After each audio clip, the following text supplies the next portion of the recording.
the EscapeGoat podcast.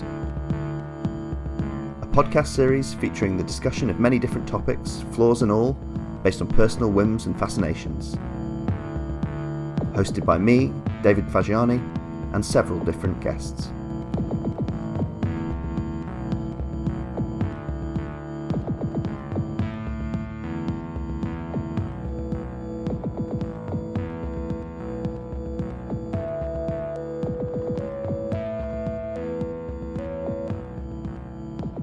Hello, and welcome to episode 21 of the EscapeGoat podcast. And I'm absolutely delighted to be able to welcome to the show for the first time a man who needs this introduction, Kit Power. How you doing, Kit? Hey, how you doing? I'm good. How are you doing? Yeah, I'm really good. Actually, I'm in Manchester at the moment, visiting my mum, which is fairly difficult during a pandemic, but can be done. Yeah. So yeah, it's going well. I can't say it's exactly been a crazy hedonistic spree. I've not been going to Canal Street or anything like that. It's been quite restrained, I'd say. I mean, Manchester's been on tier 3 and its more recent equivalents for months now. So it's everyone's very into the groove, minimal though it is here. Yeah, no, I've got family there. My sister's in Stockport, and she's been keeping me on top of all of it. So yeah, it sounds like it's been tough. It's been a tough few months. Yeah, here's hoping for a review before, I think the promised review that they're going to give us on about the time this episode probably comes out, actually. Is it like 16th of December? Right. Some regions might go into milder restrictions, some might not. It's been a really interesting thing about doing this podcast this year, actually. It's become this, and this is so grandiose, I don't really mean this, but it's sort of become this very, very small, very intimate kind of social history, just in the way that every single episode has been recorded under different conditions and with people going through different stuff. And Right. Couldn't possibly have planned it, obviously, but it's doubled as that. No, it's an interesting thing, and I think it's certainly from my perspective, it's been a year where the podcasting's gone from being something that's a really nice, fun thing to do to being kind of an absolutely vital social lifeline. Being in them, but also listening to them both. I think it's been really, it's really interesting how it's, I've reconnected with that kind of love of the form. Yeah, and it's sort of taken on different importance, doesn't it, and vitality, and obviously I think reactions in podcasts to our situation as well have been helped us through things, Definitely. Yeah, but I'm anyway, let's hope for, I don't know, so some kind of vaguely acceptable coda to an absolutely terrible fucking year. Shall we be honest? Look, I mean, the my thing is like the vaccine's coming, man. That's the headline, and it'll take longer than we'd like to get them rolled out, but they're coming. We'll be there. I reckon autumn of next year we'll start to, things will, I mean, it's never going to go 100% back to normal, but we'll be well on the way by even with our gloriously incompetent government. I think by that time we'll have our act together enough. We'll get Chris Grayling back from semi-retirement, and God help us all. We'll take care of it.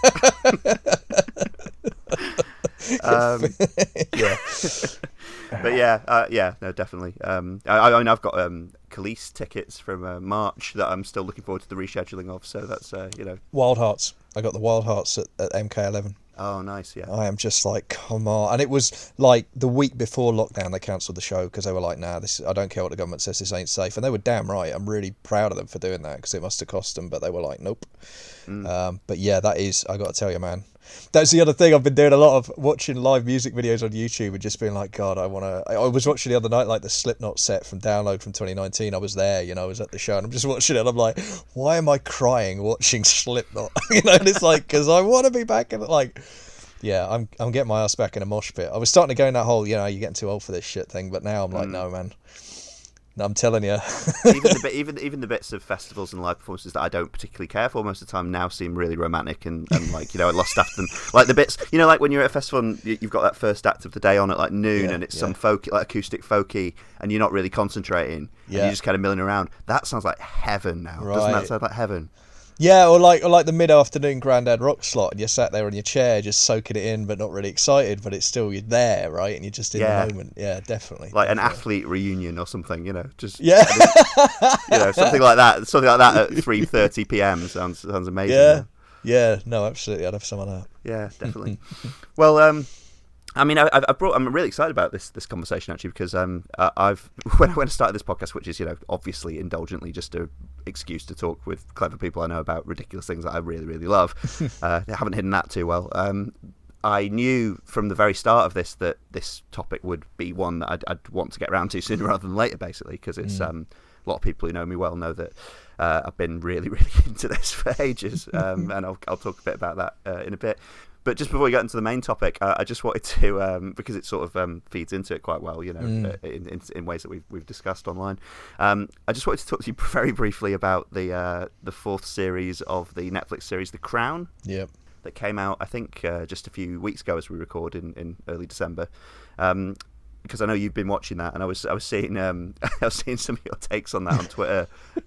Like, I don't know how you describe your running commentary on the Crown binge that you seem to be taking. How did that treat you? Well, I've got to be honest. The problem was that I was bored for quite a lot of it. So it was like, and I'm watching it with the missus. We've watched the first, and I loved the first 3 seasons. I mean, I've really enjoyed the show overall, and there was some good stuff in this one, but. Yeah, I mean that it really was just a question of like I've got 2 hours of this to sit through tonight, and I'm going to keep myself amused by getting my phone out and tweeting it. So it wasn't really planned. It was more of a reaction to like, oh god, I've got to put up with Charles and Diana for another bloody episode. And right.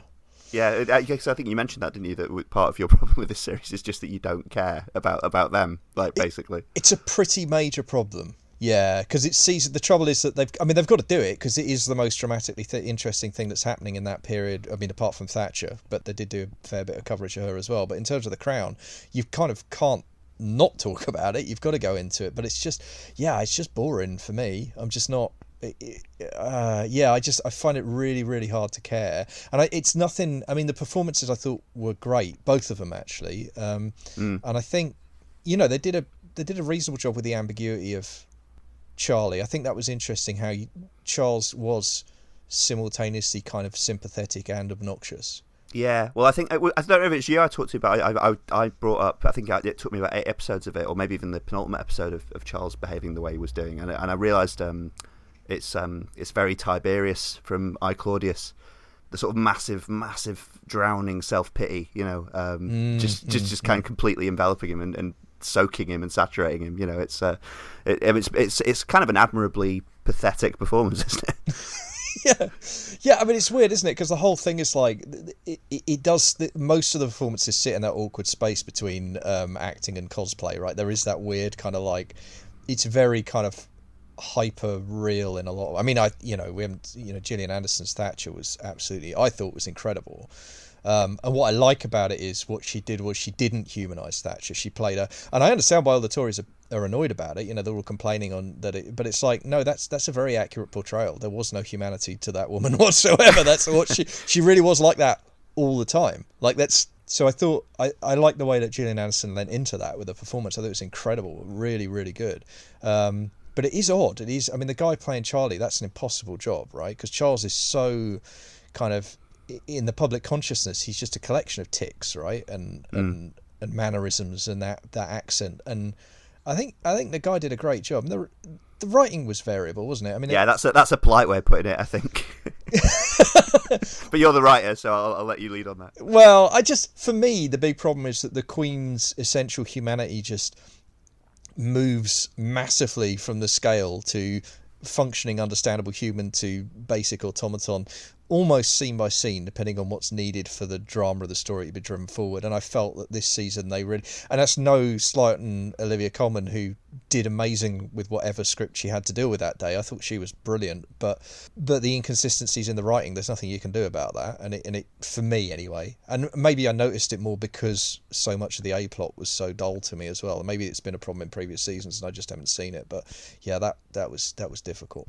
It's got that cliche of doing, I know other critics have said this, but it's got that thing of doing really clumsy Wikipedia extract type exposition a lot, hasn't it? Like, yeah, I mean, one of the things that I felt was that I got this weird doubling effect, especially with the Charles and Di stuff. It was like I've heard this, I know about this already. The meeting with the meal with Camilla and Di before the wedding, I think it is, and they have that big meal and the sit down. I was like, I know, how do I know all of this? And I think it must have been in the tabloids at the time or later on. I'm pretty sure that's that they've just mined publicly available information for that.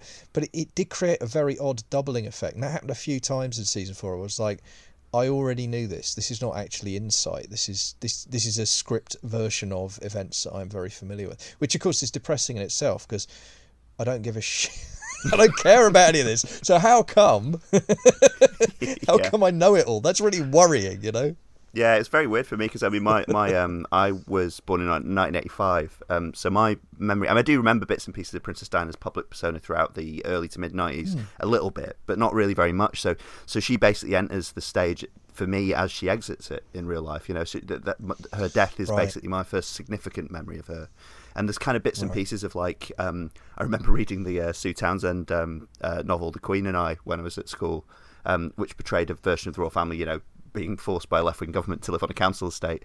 But I think that was written in the early 90s, so it's kind of written about the version of the royal family we're seeing portrayed in season 4 of The Crown, which was already out of date when I was reading it, in the later 90s. So it's very strange. I mean, I actually found myself really admiring, not exactly a character, although she's one of the more redeemable ones, but actually really admiring Camilla's style in this. The way they styled her to look like she was in, CBGBs or something. She looked amazingly cool. Well, I thought that she had it was a very, very sympathetic portrayal of her, I thought, which is an interesting decision. And I wonder how much of that feeds into the fact that, she's probably going to be queen one day or whatever her titles. You know what I mean? Like, you do wonder. Because that's the thing about playing with real life people. There's always got to be in the back of your mind, like, well, we're going to have to, these people are going to attain positions at a certain point. Their legal team meetings must be fascinating. I'd love to be a fly on the wall with those. Absolutely. I can't begin to imagine. And that's only going to get tricky. I mean, the joke I kept seeing was like on Twitter was like, who's going to play Jeffrey Epstein in the Crown, right? Like, that's the kind of, and you do find yourself thinking like, yeah, that's true. They're going to have to, how are they going to do it? And all the stuff with Andrew was fascinating. Yeah. Because I don't know the sequence of the writing, whether or not it was written after that stuff had come out. So I really don't know. But they must know, mustn't they? Because the foreshadowing feels like it's there, doesn't it? All the hints about his Playboy lifestyle and this, that, and the other, and you're like,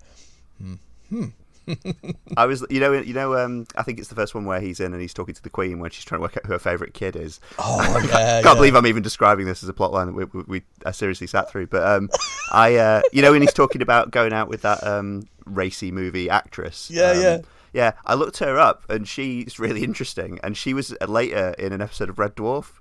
Wow! Which is amazing. I think she plays. It might be the Better Than Life one. It's like one of the ones. She's like a fantasy woman for Lister at some point. Right. But she went on to do some more acting and mostly photography and stuff. But yeah, it was fascinating. I must say, I actually the young actress playing Diana, I actually kind of got the Diana thing a bit more than I ever did for the real life woman. Again, I'm just not the right age and stuff, But I kind of. But she obviously, I think she was very entrancing in that role. Again, I think a really great performance and an impossible job, right? It's impossible because you're playing an icon that most of the people watching it will have living memories of, that are tied up in a mythology that's just completely untouchable now, right? It's really, incredibly powerful. And I think she did I really do. I was very, very impressed with her indeed. And again, it's kind of tough because it's not an easy part to play because of the weight of the real life figure, but also the weight of the material actually makes it really tough. And I thought, I agree with you. I think she was very, very good indeed. Yeah, I mean, the scene in the hospital where she hugs the kid, that was superb. And the stuff I also like the way she keeps trying to reach out to Charles, but she's completely inept because they're fundamentally just not suited. I mean, if there's one thing it did well was the misery of a relationship where it's kind of not anybody's fault that it's miserable. We're so used to the narrative being, the cheating husband or the cheating wife or one of them's got a problem with addiction or whatever. Like, we've seen that story a billion times, but this one's way more interesting. It's like, no, it just, the situation was kind of forced on them both, and it just sucks because they're not suited. You know, fundamentally, and they try. I mean, that the Australia trip was kind of interesting for that, wasn't it? Because there's that lovely scene where they were out in the desert and they're talking, and you really feel like, oh, maybe they made a breakthrough. But of course, they can't because they're not compatible. Because she wants to do all that theatre stuff. She wants to be out there and she wants to do the spotlight stuff, and his ego just cannot cope with it. You know. I described that episode on Twitter as a candle in the wind at Hanging Rock, which, nice. Which I stand by. Yes, but, very good. That's actually more entertaining than the episode was, to be fair. yeah. Well, I hope so. You know what I was talking to you about the legal meetings they must have about it before.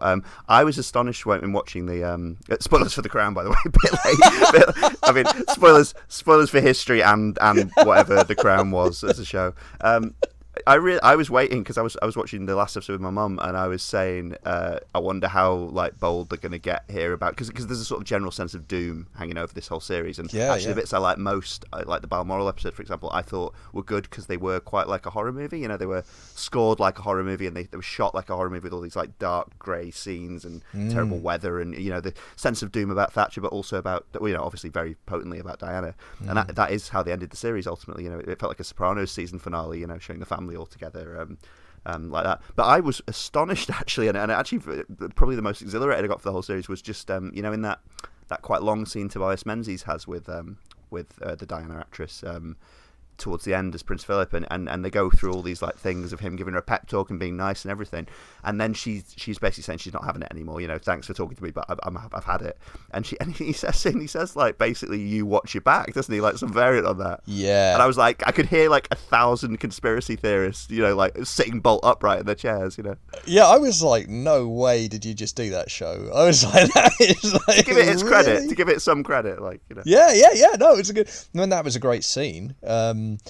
I mean, one of my central beasts with the show from the first season on has been, I think Philip's been humanised way too much. I think he's just, I think in real life he just is a completely irredeemable, horrendous human being. But they're actors; they got to do something, and the writers they've got to try and make him human. So they try, and that, I think the actors have done great jobs. But that scene was great. I mean, it felt one of the more obviously completely fictional moments, but I think it was probably stronger for that, to be honest, because it meant they could just let rip. And yeah, that was a great line. That was superb. I was like, you didn't just do that.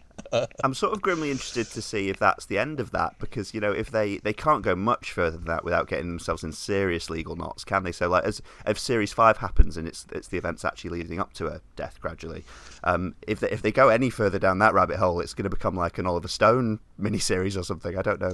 Yeah, I can't imagine they will. I mean, I think the plausible deniability is like, I think it's just the line is just about like, if you mess with this family, you will get fucked up.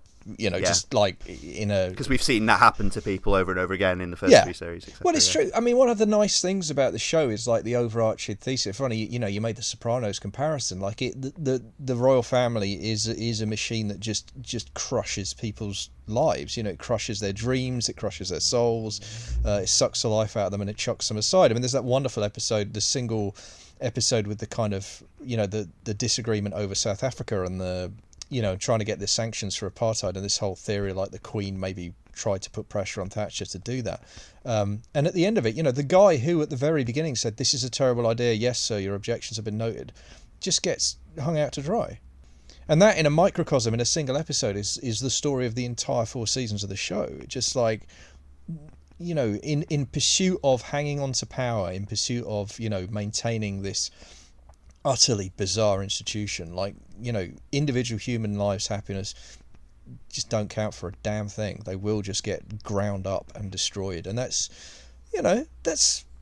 not the least interesting thing they could have done. That's a choice, and I think it works. Well, as a Sopranos fan, I love to see that. So right, when Olivia Colman's at her most Tony, I think I was mentioning to you, like I like her most when she's like Tony dealing with Janice, with Margaret. Yeah, and I think that was really. I actually that warmed to is the wrong phrase, but like I really took to Olivia Colman's portrayal of Elizabeth when she was being most like that in this series.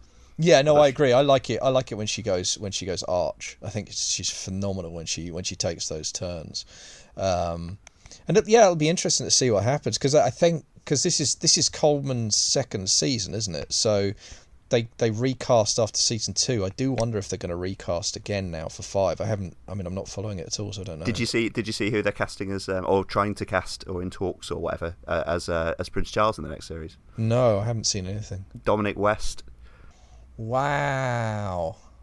Okay. I can see that. Yeah, personally. I can see that. Absolutely, yeah. Yeah, I mean, now that he's played Fred West, the next stage, thinking, obviously, logically. Yeah. I saw that fairly recently. They repeated that recently, didn't they? And that was, yeah, he was good in that. I loved that. That because it really embraced how Fred West basically was a League of Gentlemen character. It didn't really because he was both horrific, but also if you just took it on a surface level of the character, he was kind of hilarious. And I'd say that with all due respect to the victims. Obviously the real man was not hilarious, but Dominic West's portrayal. Well, absurd, right? Yeah.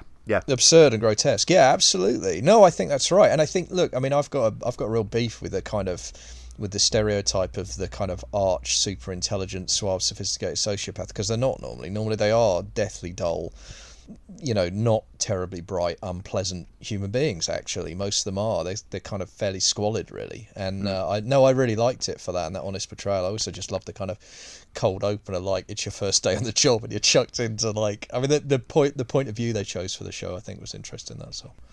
Well, it's probably quite a good segue to get to our main topic, the fact that we went from talking about the royal family and the conservative establishment, including later successful authors exiled from it, and then on to serial killing, because I think we've rounded the bases there. Dear listener. Yeah. Let's see if we can wrap all that into some sort of nice, non-pre-planned bow.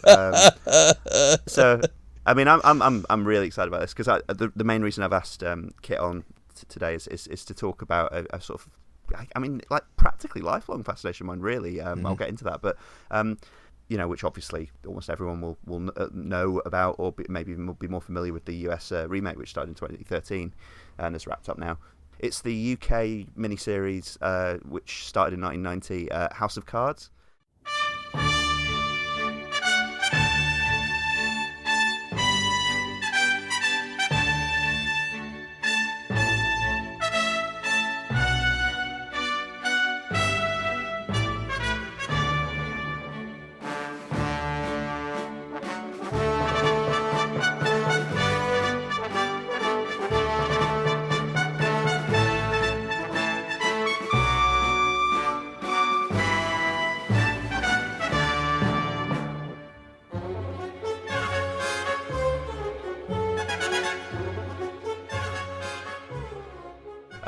We've decided to.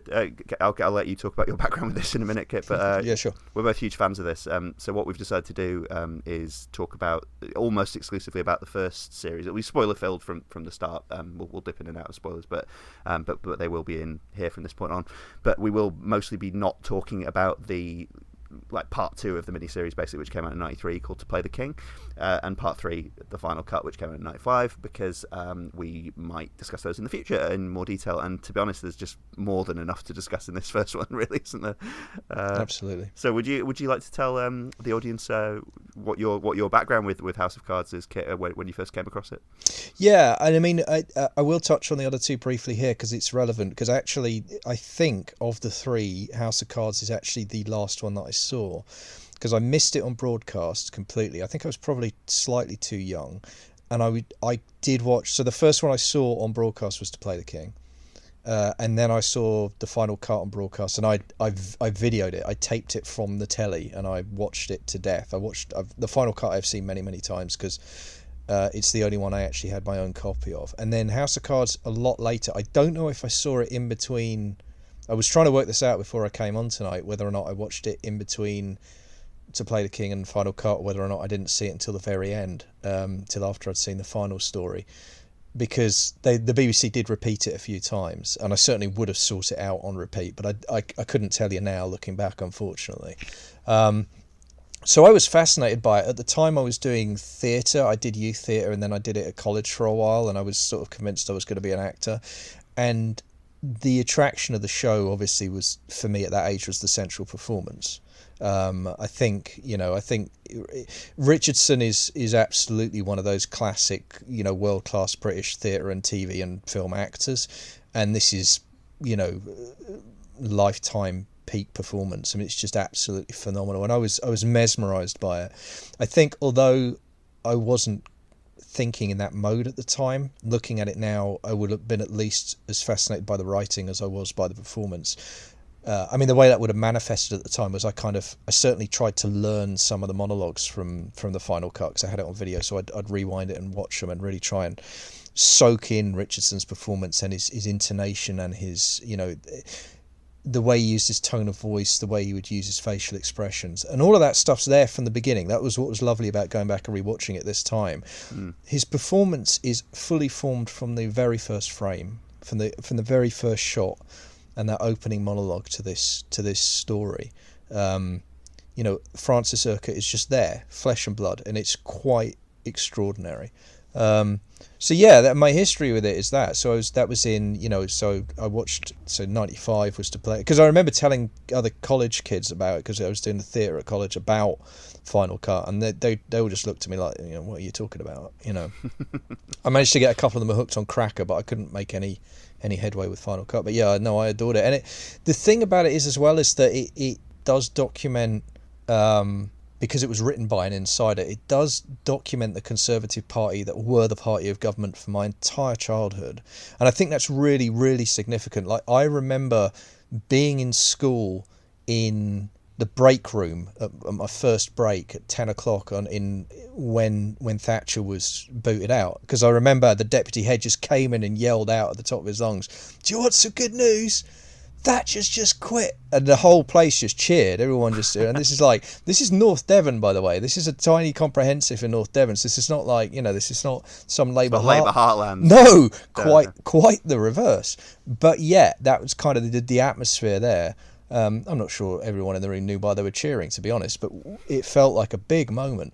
So I think for me, watching it, there's a very odd, even though I didn't watch it at the time, it's incredibly nostalgic, and weirdly, even though it was set in 90 and made in 90, it feels like a period piece. And that's really, really interesting to me, very strongly. But of course it wasn't. It was just, that's the way the world was. And maybe that's partly about how much things have changed since then. I mean, even the Conservative Party has changed in some quite important ways since the show was made. Not necessarily for the good, but it has. Yeah, and reverted to type in some other key ways. Well, yeah, I mean, that's the thing about watching it in 2020, isn't it? Is that you're just like, oh my God, these guys are all back now. This is Yeah, well, even when you wouldn't be the initial politician you'd compare Francis Urquhart. I should say, for people who haven't seen it, or if for people who haven't seen it, please watch it. Don't start with this, please, for God's sake. But when I was rewatching it in the early noughties, I've been watching it on and off. I'll talk about that in a sec. But ever since I saw it, I was thinking of David Cameron, and the kind of resurgence of the posh Tory leader, basically, because of course they're showing over the course of House of Cards, in a sense, they're showing Urquhart sweep, like both continuing and sweeping away Thatcherism at the same time. At least Thatcherism in its working class, lower middle class Tory guise. Well, that's the really interesting thing, isn't it? Because it's welding the Thatcherite ideology, which was a very distinct strain within the Conservative Party, and it's very hard to think back now that there was a time when, the Conservative Party really was it was a much broader church than it is now, and was during Thatcher's era. She really narrowed the horizons and dragged the party a long way right. But yeah, it's welding that, the absolute, I mean, I call it the religion of free market ideology. I mean, it really was true. It is, the invisible hand of the market is a religious term as far as I'm concerned, and certainly Thatcher's belief in it was that of a zealot. And taking that forward, Francis takes that forward. But of course, at the same time, you're absolutely right. He's aristocracy, and he is the most incredible snob. It's one of the things actually that's most endearing about the character, I think. In a weird way, I know what you mean. No, it is. He just sneers at everyone, and it's delightful. And because he's doing it as a monologue to camera, you are invited in. We are invited into his confidence, and he tells you what he really thinks about all of these poor sods he has to work with. And those are the people on his side, by the way. I mean, we don't get to hear him talk about Labour politicians. They're probably beneath his notice, right? You know. Yeah, well, that's true. I suppose, obviously, we'll talk more about this, but it has that thing that allows you to enjoy it, doesn't it? I mean, apart from all the performances and the fun and, you know, the way it zips along, of the fact that almost all the people he, with some exceptions, obviously, almost all the people he screws over are also awful. I mean, in terms of the cabinet, yes. You know. Yeah. No, absolutely. In terms of the party, definitely. Yeah. I mean, we'll get into more of the episode, well, not like one by one, but we'll get more into some of the specific things in the episodes in a bit. But I was really loving the Conservative like post-election conference sequence, where you just hear so many varieties of awful. It's really, I like even you know, the character of Michael Samuels, who's kind of portrayed as you say, the sort of Heseltine-esque modernizer. I mean, he's. It's funny you say the religion of the free market. He talks a bit like that, doesn't he? He talks about someone who, you know, maybe had more liberal left values in his youth and has kind of seen the light. You know, even he has been changed by Thatcherism, etc., or grown up into it. Yeah, I mean, I think for me, he's a kind of classic. I mean, he is the kind of Cameron figure almost as well. I mean, obviously this predates that, but there are echoes of Cameron in his approach. And I have to say Blair as well. I mean, he doesn't say third way, but you can feel it lurking around the edges of his. I mean, like if you feel like if he did come up with a turn of phrase, he'd very happily use it. You know. Well, that's true, because I mean, the Tories, if not for their general disarray in the 90s, the Tories could have come up with a third way, of course, couldn't they? They could have weaponised that. Yeah. Sobering thought.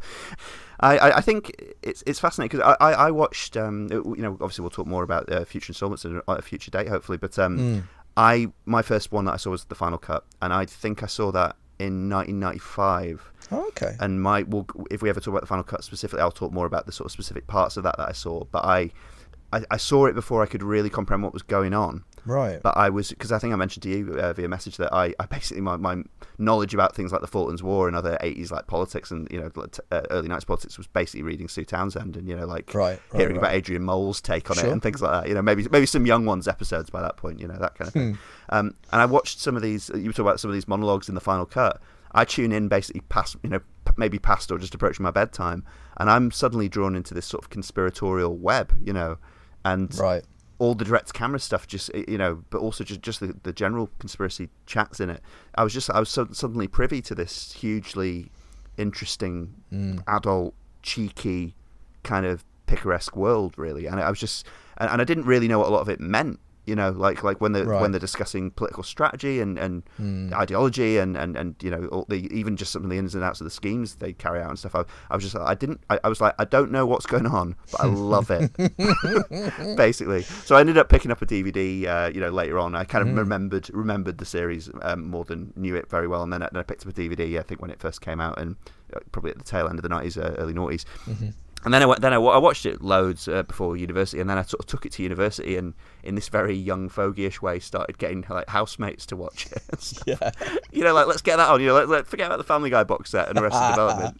Let's just get that on.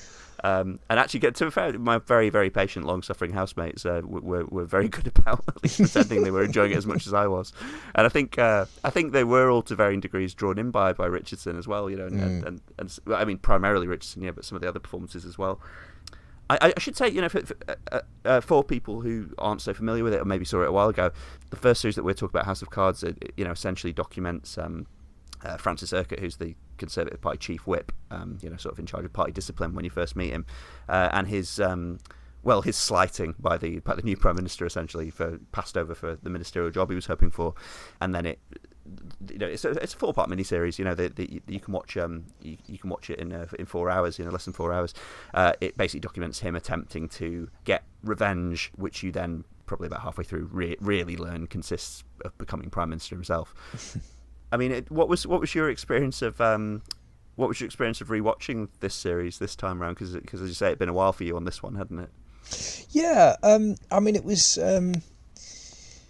interesting. As I say, it's the one of the three that I'm actually the least familiar with. So it was that interesting combination of a kind of slipping on a comfy pair of slippers, which is the Richardson performance, which is very consistent throughout the whole show. So that's very comfortable, and as I say, you're immediately drawn in from the very first scene. But there was also kind of the joy of rediscovering a lot of detail that I just wasn't in my head because I didn't have the I had the full narrative arc in my head really, and the way it divides. I mean, I guess the other thing that's probably worth saying is this is the first time I've watched it since I've sort of been trying to write in a sort of serious or professional capacity, and I mean everything changes once you do that, when you go back and revisit things, because you start seeing them as a writer as well. And I think, yeah, so I was interested in how the story kind of broke up. You know, the fact that Urquhart's, you know, basically got himself in the position where he's going to be PM by the end of part 3, really. Like, he's kind of already done it. It's kind of sewn up. It's just cashing in his chips after that, isn't it? Or, exactly. Or activating the traps that he's pre-laid. Yeah, exactly. But that's really interesting. So so structurally, it's kind of, I mean, I guess that's the classical references. It feels like it feels like a tragedy. I'm not sure that's quite right, but in the sense that it's very much the pleasure doesn't come from wondering what's going to happen. The pleasure comes from the kind of inevitability of watching, as you say, the machinery gets set up and then execute. It's like the opposite of a Roadrunner cartoon. The fun with the Roadrunner cartoon is look at the contraption and wondering how it's going to break. The fun with this is watching him first construct the trap and then watching it spring with just beautiful precision, sparing nobody. I mean, that's just wonderful. And the way he has, I mean, obviously in the last episode he does have to do a bit of a shimmy. There is things look like they're going to go out of control, and he, ends up taking a very ruthless path through. But yeah, that's the structure of it was fascinating to me. And again, that fits with the mode of delivery. That fits with that conspiratorial thing and the being drawn in. That's the pleasure of it. And as you said, you talked about how watching it as a kid, you didn't even really, you felt like you were getting a privileged view of something if you didn't fully comprehend it. And I think that's exactly right. The whole show is built on the premise of this is what these buggers are like behind closed doors. And of course, it's written by an insider. You've got to remember that. It's written by someone who's a member of the Conservative Party, and I think he was a press officer or something. Like, he was really embedded. Yeah, I've got a bit on Michael Dobbs' CV here, actually. Right. So he worked for Saatchi and Saatchi, of course he did. There you go. He was an advisor to Thatcher before she even became Prime Minister. Right. He was the Conservative Party Chief of Staff in the late 80s, so I guess he's drawing on a lot of that experience with, like, the sort of Roger O'Neill plotline and things like that. He actually, after House of Cards, became deputy chairman of the Tory party, so we're talking about in the late Major period here. And he also recently supported Brexit. Right, well, of course he did. But I mean, actually, that's interesting, because I remember, I mean, I know we're not talking about Final Cut, but he got into trouble for the Final Cut, because by the time that came out, he was back in the fold, as it were. And he got very angry about the adaptation of Final Cut. He complained to the BBC about it. Did he? What was his complaint? His complaint was about the plot line around Cyprus and the behaviour of British soldiers in Cyprus. He felt that it wasn't quite... Although, I mean, I've read that novel, actually, and I don't think the BBC changed much. They did change a bit, but not very much. So it was a bit of humbug, really. I think he was just embarrassed, to be perfectly honest. Right. Which is understandable. So I want to come back to Dobbs's opinions of House of Cards and Francis Urquhart later on with you, because I want to talk about Francis Urquhart as maybe a sort of Tory... Well, not just Tory, but as a sort of political fantasy figure in some ways, like as a kind of, as a dark fantasy figure and maybe appealing fantasy figure in some respects. I just wanted to ask, because you touched on the book there. You say that you've read the Final Cut. Have you read either of the other two? Have you read? No, it's really strange. I don't know why. I think I literally picked up the Final Cut in a charity shop or something. And I'd already seen the series by that time, and I was just curious as to the difference between, and they are different. The ending is very different, actually, which is interesting. But yeah, it was. The ending of To Play the King is different as well. Oh, okay. Yeah, in a really interesting way, actually, because I mean, famously, you should say also spoilers for the book House of Cards. Yeah. The famous thing about the novel by Michael Dobbs is that the novel ends in Urquhart's defeat and suicide from the roof of the House of Commons, whereas the series ends in a different way. So Michael Dobbs basically tried to kill off. Well, he wrote a one-off novel where the villain dies, basically, and Andrew Davis, who was adapting it for TV, thought differently, thought that things should go quite differently. And actually, there's several. I mean, we could have a whole other podcast about the book, actually, but the main difference, the huge overarching difference, and we'll talk a bit more about Susannah Harker in a minute, is that in the book, Urquhart and Matty Storrin, the reporter character, are not romantically and sexually linked. Huh. So yeah. That's quite different. Quite a lot going on there. Yeah. It's very different. Yeah, absolutely. So yeah, I mean, overall, I think the thing for me was, and as I said, the other thing was this powerful wave of nostalgia that was really interesting.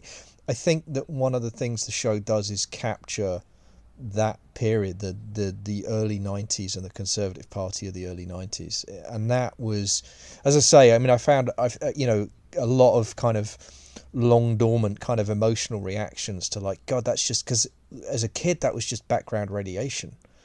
That was just who the government was. They looked like that, they talked like that, they had those crappy logos and slogans, and that was what a government was. Not, it's not about a political party. That was what leadership looked like. That was what the people in charge, that's who they were. And all of that came back, like flooding back as I was watching it, that memory of that time and the feeling of inevitability about it. And it's really interesting to me as someone, I mean, I'm very much on the left now, and I've been involved in politics in various kind of very small ways, but I'm politically active and engaged now. Remembering an era where it felt inevitable, and thinking like an entire generation of kids my age grew up feeling like that, and that's kind of, the Conservative Party believe themselves to be the natural party of government. They to this day, and their electoral record over the last sort of 70 years is pretty good in terms of winning elections. You can kind of see where they get the idea from. Well, what is it we talked about? They've been increasing their vote share ever since 2001, right? Every single general election since then. Yep. Sorry, I didn't want to do that to you, but okay, I'm just going to jump off the roof now. That's yeah, that's fine. Yeah, take the honourable way out. Let's talk about something more cheerful, sort of. I was rewatching this time. I was really, really taken aback by how good Susannah Harker is as Matty Storen. Yeah. And I don't really, with the best, because I've watched this. This obviously is not my first rodeo with the show. I don't really ever quite remember being so impressed with her before, and I don't know if that's just I've given it a bit of time now. I've given it a bit of space. I haven't watched it for a few years. I was watching, obviously, as anyone does watching the show, I was paying particular attention to the dialogue scenes between her and Richardson, which start about 20 minutes into the first episode but don't go anywhere basically for the whole rest of the show. I think every episode, I think I'm right in saying every one of the 4 episodes ends with them in dialogue, or the fourth one nearly does. I was stunned by her. I think because I remember her probably first as Jane in the 90s Pride and Prejudice, which I watched with my mum. Sure. Had a bit of a crush on her in that actually, and I think she's. I mean, apart from this, she's a very, very beautiful actress. I mean, she's got one of those great faces that's kind of not. It's sort of a bit of a cliche, isn't it? But that's sort of not quite a little bit too. Idiosyncratic to be kind of like to look like most other actresses. She's got quite a. I actually ended up thinking. She looks not. I can't remember. It was you I was messaging, but saying she looks kind of like she could be Richardson's actual daughter. They've both got that kind of like slightly kind of like huge eyes and kind of that kind of facial shape. Yeah. Yeah, I think that's interesting. I thought of her as, I think my kind of folk memory of her, if you like, was as someone just how I remembered her naivety, and the character is naive, I think.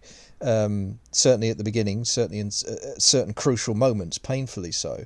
And I remembered that, and I obviously remembered the fact that she's manipulated by Harker, which she is.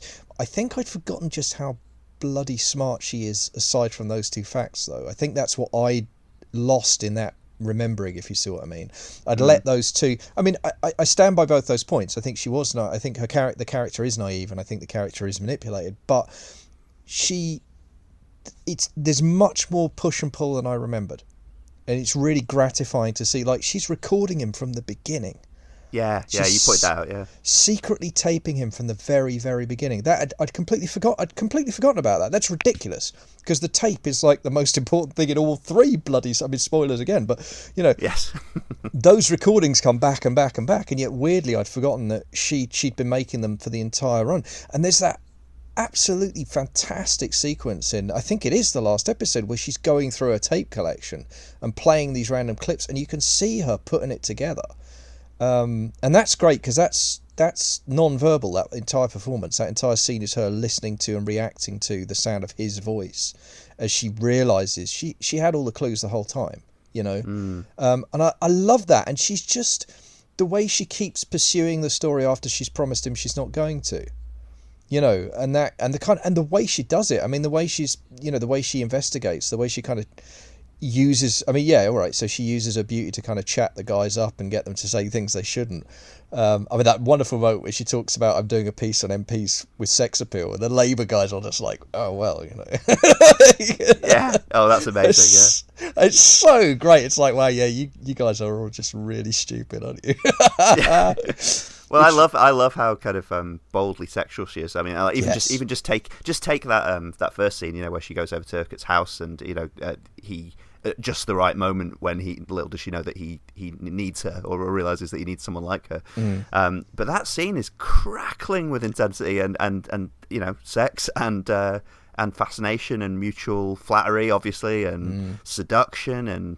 I mean, there's obviously scenes from. I think basically I've always looked at it more focusing on him. Basically, I'll make that excuse for it. Sure. And this time I was watching her as much, and I think. I mean, I was getting massive Dracula vibes off a bunch of it, which is one thing. Oh, cool thing! I can't believe I said that. It's a cool thing I found out. I've obviously been falling down several Wikipedia rabbit holes over the last few days. Susannah Harker, her great grandfather, something like that, was a friend of Bram Stoker's. Wow. Okay. So she is. She is the Harker, right? Of, his possible inspiration. Oh, that's so cool. Which is great, but I mean that brief sidebar, but those scenes where they're talking on, I think weirdly, it's really difficult to say that they have an equal footing power dynamic, isn't it? Especially given where the story ends, as we know, and the fact that he's Prime Minister by the end of the series, and already a government minister, but that she claws as much power back as she can possibly get, doesn't she? And she walks into that room on the first meeting with holding a lot of the cards, so to speak. Well, I mean, the note I made, I was just looking through as you were talking about that through my notes from the first episode. The thing that I got there was like, I'd forgotten how much it's legitimately a joint seduction. That's the thing. In that scene, she is trying to seduce him as much as he's trying to seduce her. Now, they've got different reasons, and ultimately, his immorality is deeper than hers, right? He's prepared to go further, he's prepared to do more, and she fundamentally doesn't have his measure in the way that he does hers. But he doesn't fully have a measure by any means, because she's recording it the entire like from that first meeting, she is actually like way more clued in. And yeah, I think you're right, and I'm the same. I hadn't seen it before, but watching it this time I was really struck by that. She's going after him as much as he's going after her, and it's really fascinating, I think, and exquisitely played. I mean, the performances, as you say, like the energy, coming. I mean, you need to take a cold shower after those scenes, don't you? It's really great stuff. It's quite something. Yeah. I was going to ask you. This is just unanswerable, really, as a question. So, great idea to throw into a podcast. Do you think Urquhart, the character, is in love with her, for whatever that means? I mean, my personal take is that men of Urquhart's type aren't actually capable of love as you or I would understand it, and that may sound like a cop out, but I genuinely don't think Urquhart understands human love. I just don't. He's a different kind of animal. Well, I was wondering. I kind of agree with you, but I was wondering. We'll talk about some of the specific dialogue bits, little highlights and stuff. But I was thinking, after they've started sleeping together, there's that monologue he gets, which is the one where he uses the terribly sinister phrase in his mouth, "the father of daughters." Oh my lord, yeah. Yeah, it sends chills down my spine. But he talks in that, doesn't he, about how this is. He basically says, to paraphrase him, he basically says, "This is the best thing ever." This is the most powerful and most fulfilled a man can ever be. And obviously he's talking about a bizarrely abusive, deceptive, borderline incestuous relationship. But even then, his but I want more. Yeah. Well, I mean, he's a creature of appetites, and those appetites will never be satiated. They can't be, because he's a bottomless pit. And I mean, look, yeah, I mean, I think he loves her the way a gourmand loves an amazing meal. I mean, I think that's it's sincere as far as it goes, but it's not something that we should make the mistake of equating with what the rest of us call love. Do you know what I mean? I think it's almost like, he says earlier when she basically most overtly comes on to him. I can't remember if they end up having sex at that point, but when she does first say that she's interested in him in that way, he kind of they're talking about the way they're going to call each other and things like that, and he basically says that, like, I wistfully, seemingly, like, I always wanted a daughter, I always wanted to have a daughter. I don't know if he's telling the truth there, but I think in saying it, he appreciates, as you say, that power and of that role. And that, you were talking about, like, feeding his appetite before, like, that's something else to shovel on the furnace, isn't it? Like, that kind of, it's almost like an accelerant, It's like he just has to see, he's just about to try and see his power in this country-altering way, and that gives him the nitro, that kind of, accelerates him. Yeah, I think that's probably, and I mean the whole thing is, I mean, I love how, I mean, the only other show I can think of that goes as far as this one, and it is a weird thing that the BBC of all people will just do this sometimes. Like, have you seen, like, Edge of Darkness? No, you know what, I've always meant to. Okay, well, I won't. In that case, I won't. I'll just say there's a scene in Edge of Darkness where the guys, it's very early on in the story. I mean, okay, so, like, the first 15 minutes this happens, so I'm spoiling the first 15 minutes for you, but, like, the guy's daughter dies, which is on the back of the box, so I'm not telling you anything that's not... And, like, he's going through her possessions, and there's a moment there, I mean, the people listening who have seen it will know exactly what I'm talking about, I won't spoil it for you. And you're just gobsmacked that they went there. It's just one of these utterly astonishing, stunning bits of television. And for me, the Matty story in when she says, "I want to call you daddy," and then, as you say, he delivers this incredible monologue about fatherhood and about being, father to an entire nation and that whole thing. It's just everybody's daddy, right? Yeah, and you're just like, wow, BBC 1990. All right, let's go. Like, well, it was probably like 12-year-old, 13-year-old me who sought this out, and kind of like worked backwards from the final cut in some ways. Right. But I was like, what what is going on? And I think I like some of it. Yeah. The jury's out and will be for some time. But that's that's the best way I can summarize it for a PG audience. Yeah. Yeah, no, it's interesting. I just wanted to briefly, it's funny because we talk about the sort of abusive quasi-parental relationship, not just their actual relationship, but the way he treats her as a tool and as a pawn ultimately, and as a pawn to be sacrificed ultimately. I was just thinking as we were talking just then that actually his relationship with Roger O'Neill is similarly warped parental, isn't it? I was thinking about the scene, I mean, all the scenes really towards the end of Roger's story where, he's treating Roger like you would your sort of strung out teenage son in some ways, isn't he? Like he's giving him a place, places to, in theory, be safe, and, to giving him advice and hard talking tos, and, shaking him, and, like he's kind of like the father dealing with the problem addict son, and he's similarly abusing and using that relationship. No, absolutely. And I think that it's clear from the beginning. I mean, it's clear from the beginning of their relationship when they have the confrontation and the whips off. Well, I say confrontation, it's not as he gives him a dressing down, really. It's early. I think it's in the first episode. It's where Urquhart confronts him with the expenses, right? Oh, cocaine's a very expensive habit, isn't it? It's so wonderful. And I don't mean to sound old-fashioned, but isn't it illegal? I mean, it's just offering him a drink and then saying it's a little early for me as well. Yes, it is a little early. No, that's what a great scene.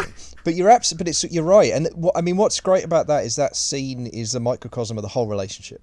It's all actually done in that first scene in microcosm. And the father-son relationship is there because that's the thing about Urquhart. Like he is very much a chameleon. It's really interesting. Although he has a very clear core identity and personality that we as an audience get to see because he talks to us. Actually, when he's interacting with other people, he's very much a chameleon. He shifts according to the needs of whoever he's talking to. You think about the way he handles the conversation with the media mogul in the toilet, or the way he talks to Patrick Walton, right? And or the way he talks to Ben Landless, the newspaper editor, in such a submissive way. Well, this is what I'm talking about. Yeah, the different modes he shifts through according to his audience. And then, of course, when it's just him and Stamper or him and his wife, then you see almost all of him. I think you only see his entire personality when he's with his wife, because with his wife, it's the only time he's prepared to show weakness of any kind or doubt,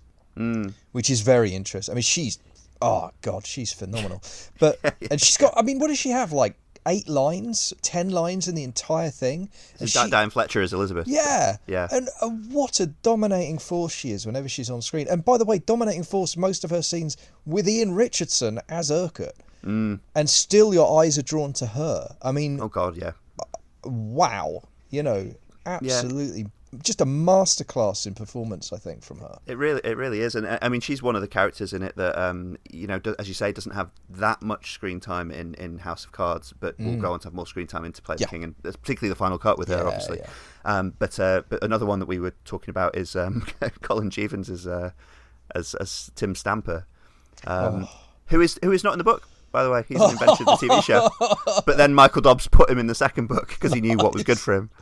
Well, he presumably brought Urquhart back from the dead, so you might as well stick Stamper. Yeah, God, Stamper's amazing, isn't he? I mean, He's so great. What a wonderful creature. What a just, like... Because he's almost like... I mean, it's kind of what we were just talking about, the way Urquhart's a chameleon. Stamper just is id. You know, he's just pure, like... He's Francis, but without any of the masks. Like, he can't do that thing at all. And he's just like, oh, God. And he does get some of the best lines. He certainly does. I was having to remind myself that, he is a deputy whip, but that means he's an MP. They even mentioned what constituency he's MP for. Can you imagine going to your constituency surgery and stamp the guy who's meant to be there to help you is Tim Stamper? And he's just glaring across the desk at you. Yeah. Like a reptile. I mean, you just know he's got one of the 4 or 5 safest seats in the entire country, right? You know that. That's how he, like... Because you can't see this guy campaigning. You know what I mean? Like, what would that even look like, you know? No, well, there's that. We were both geeking out, weren't we, about that wonderful screenshot that I sent you where it's a bit where Urquhart's basically, I think, declaring or just about to declare for the leadership. Yeah. And Stamper's just he's standing on, like, Parliament Green, and Stamper's just behind him, like doing the weirdest kind of squinting kind of smirk in the background. Yes, hair not quite under control in the wind. Yeah, no, it's just glorious. Yeah. And just this kind of... But he's just like, Stamper's phenomenal, like the world's oldest surviving member of the Hitler Youth or something. I mean, he's just... God, he's repugnant in every possible way. And just, as I say, he is, if you think about it, he is all of Urquhart's worst instincts without any of Urquhart's quote-unquote redeeming features, by which I really mean his ability to hide what he is. But God almighty, what a one... And again, not a huge number of scenes or a huge number of lines, but Christ almighty, he makes them count. Well, actually, of Urquhart's, because I'm getting more and more obsessed with this idea of thinking of House of Cards as kind of the story where Urquhart basically adopts 2 surrogate children and kills them both. Right. But you could look at Stamper as the 3rd child, couldn't you? Yes. Yes, you absolutely could. He's the one who makes it. Yeah. The one who makes it 3 part 1 anyway. Yeah, absolutely. And it's but yeah, oh my God. And I remember, we were talking about this, weren't we? The fact that Stamper's there right at the very end. In fact, the fact that Stamper is the one who sends Matty up to the roof garden at the end. Yeah, I'd forgotten about that whole scene, which is the sassiest piece of like camp side-eyeing that Tim Stamper... They have one scene together, and Tim Stamper basically... I can't even quantify how much snark he gives in that scene. It's so good. It's so good. You are a pretty one. He's so jealous. Oh, yeah. But do you think he knows? I mean, that's the thing I wonder about there. Like, does he know what's about to kick off? Does he know what Francis is capable of or what he's going to... I mean, the smart money is no, right? He can't possibly. But I don't know. There are scenes where you, at least on the surface level, I think they understand. I think they get each other, Stamper and Urquhart. Oh yes. But he doesn't share everything with him, does he? I mean, like even when he's talking about his leadership ambitions, I mean, he doesn't talk quite frankly, does he? Even when they've bumped, was it like Mackenzie and Earl out of the leadership race? But he's still saying to Stamper, I could fall in behind Patrick Walton. I could do that. Yeah. So he doesn't trust Stamper with everything. No, that's true. Yeah. Yeah. But that's for me, that's the thing of like that's why Urquhart is like the superior creature, if you like. Because he's got that ability to, even from his, effectively his closest ally, he'll still hold cards to his chest. He still won't play every card. Yeah, and it's what makes Stamper quite a pathetic, well, obviously very pathetic character, Yes. and you'll see more of that in To Play the King. But he kind of, part of that is it's not even moral. It's just Stamper probably thinks Urquhart does share everything with him, right? Right. No, absolutely. I mean, it's wretched. his loyalty to Urquhart is utterly wretched, really, because it's not, because as you say, he believes it's reciprocated and it isn't. Well, they both love playing the game, don't they? I mean, it's like the hunting buddies essentially. Like, you know that scene early on when I mean, you see more of this obviously when they're manipulating the leadership contest, but the warm up for it is when they welcome in Mr. Stoat. Oh God, what a wonderful scene! And they're just both loving it. You can just tell they're both enjoying it so much. You know, like this is like the highlight of their week. You know, they probably get to do it several times a week as well. You know, right? And it's classic. If I remember rightly, it's a little bit good cop bad cop as well, isn't it? Where they go, well, I don't think there's anything we can do, and Stamper being like, well, you know, he was a sergeant, and it's quite serious. Yeah. Letting him dangle before, and and as you say, I mean, they're clearly well rehearsed, aren't they? It's clearly like this is. And it's just cats playing with a mouse, isn't it? It's brutal. Playing with a stoat. That actor who looks and sounds a bit like Porky Pig as well. It's actually absolutely amazing. He's, no, Chief Whip. You know, he's like wringing his hands and everything like that.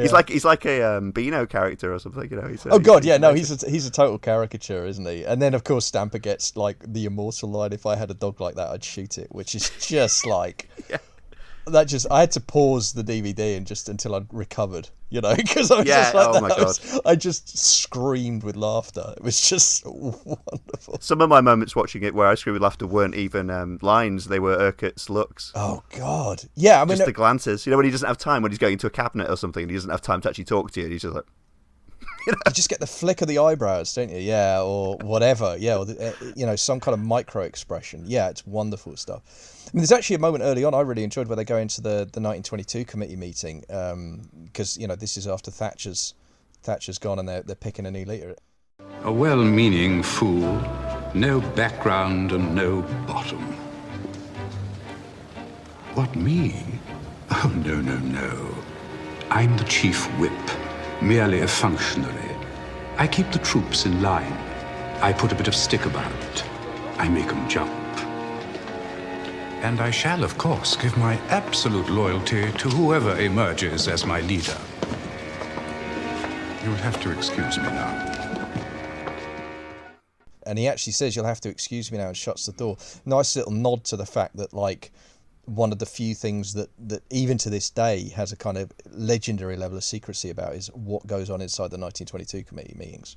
Like Tory MP, it's pretty much the ultimate political omerta. And that still holds pretty well actually to this day. I mean, you get leaks in terms of like generalities and atmosphere. But like they still play that pretty close to the chest, and of course it's the bangings of tables. Right. But of course, in 1990, it was absolutely sacrosanct. Yeah, well, and also the leadership contest that this portrays in the sort of latter half of the series, obviously, is a pre-members being involved one as well, isn't it? You know, it's that's right. Yeah. Because famously, the first Tory leader to be elected by the members was Ian Duncan Smith, of course. Which is pretty funny. I mean, for all that's changed and gone down since then, and largely not in the left's favour, that's still quite funny. The quiet man. Yeah, bless him. He's turning up the volume kit. It's not too late. He didn't even end up doing a general election, did he? No. He never actually he was literally there for 2 years in the middle, and they were like, no. No. Yeah, no, he made way for the Are you thinking what we're thinking campaign. You know what, really? I mean, and not that I didn't have profound issues with the Blair years, because God knows I did, and I could go on about it at length, but I really do miss the days when the Tory psychodrama was just a Punch and Judy show. You know, it was just because it didn't matter. Like, you know, you could enjoy it as theatre because it didn't fundamentally mean that, you know, it was going to impact on the lives of millions of people. The good old days. I remember a bit in the I've read both Bridget Jones books, or the first two Bridget Jones books, right. And there's a bit in either the first one or the second one. I think it's the second one, because she's got together with Mark Darcy, and in the book, I don't think the film ever goes near this, but in the book he's a Tory, and that's played as a crisis, because it's such a I think late 90s, early 90s book, that Bridget's safe assumption, even being a fairly well-to-do Southerner, is that everyone is Labour. Everyone is new Labour now. So she's shocked to realize she's dating a Tory. And the idea that she'd be shocked that a rich lawyer she's dating is a Tory is but she like treats him like the dodo, because it was that historical moment that I basically came of age during, where the Tory party looked like it was on the brink of extinction, which now seems like the most complacent, ridiculous, deluded fantasy I ever had. Those were the days, my friend. Those were kind of the days. Yeah. But anyway, I'll get back into this. I just want to ask you very quickly, because this is something that will take up some minutes and some fewer minutes depending on your answer. I can't believe all the messaging I've been doing you about the show and everything. I don't think I've asked you if you've seen the US version. No, we haven't talked about it, and it's interesting. I watched the first 2 seasons, I want to say. Okay. And I just kind of lost interest after that. Yeah. And I don't know. I think season 3 I just drifted away. Yeah. Well, it's probably the fact it was really bad. It was what you were reacting to there. I think that might be it. Yeah, you might have put your finger on it. I really wanted to like it, and I felt like it could have worked. And I think the first season was probably okay, actually. Oh yeah. Well, if you've seen the first and the second series, you've basically seen everything that could be said to parallel House of Cards, the House of Cards series, haven't you? I watched it to the bitter fucking end, Kit. I watched it. It was like my last chopper out of Saigon thing. I barely made it out. I was clinging on to the road. Right. Is that? But are you by nature a completist? Is that what it is? Like, do you feel the need to stick around, or? It was House of Cards. Right. It was that I had to, and it became Grim Fascination. To be honest, parts of season 2 it was becoming Grim Fascination. Okay.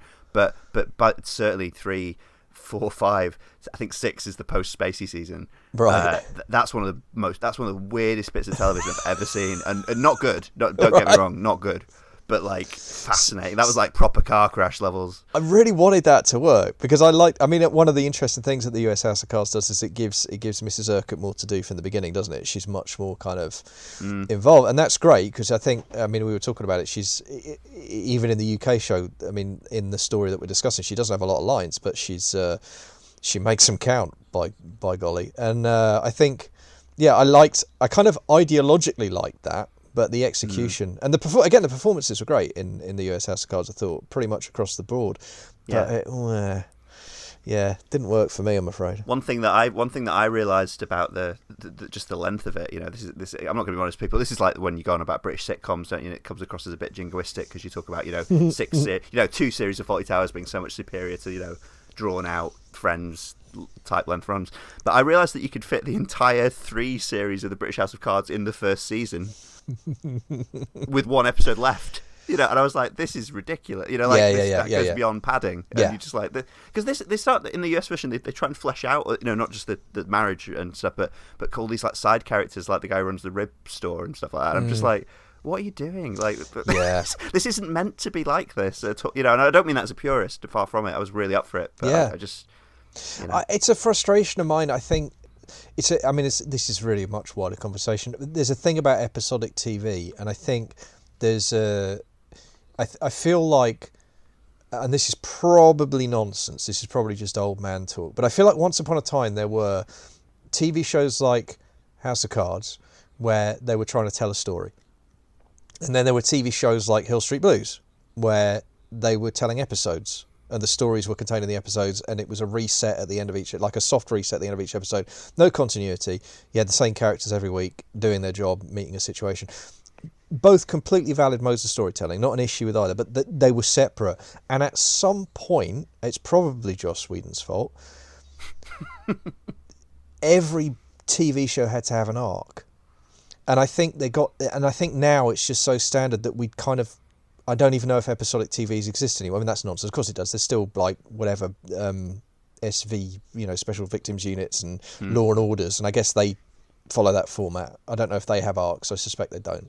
But it's become the dominant form of storytelling. And the trouble is, arcs are really, really tough to kind of crowbar into, even 12 episodes, let alone 22 or 23, because there's too much space, there's too much room to hold, to propel a single narrative that far. And I think that it's just a problem with the format inherently. Unless you're writing I'll go back to the Sopranos joke where Christopher's agonising about his writing and Paulie just dismisses it by going, "You know who had an arc? Noah."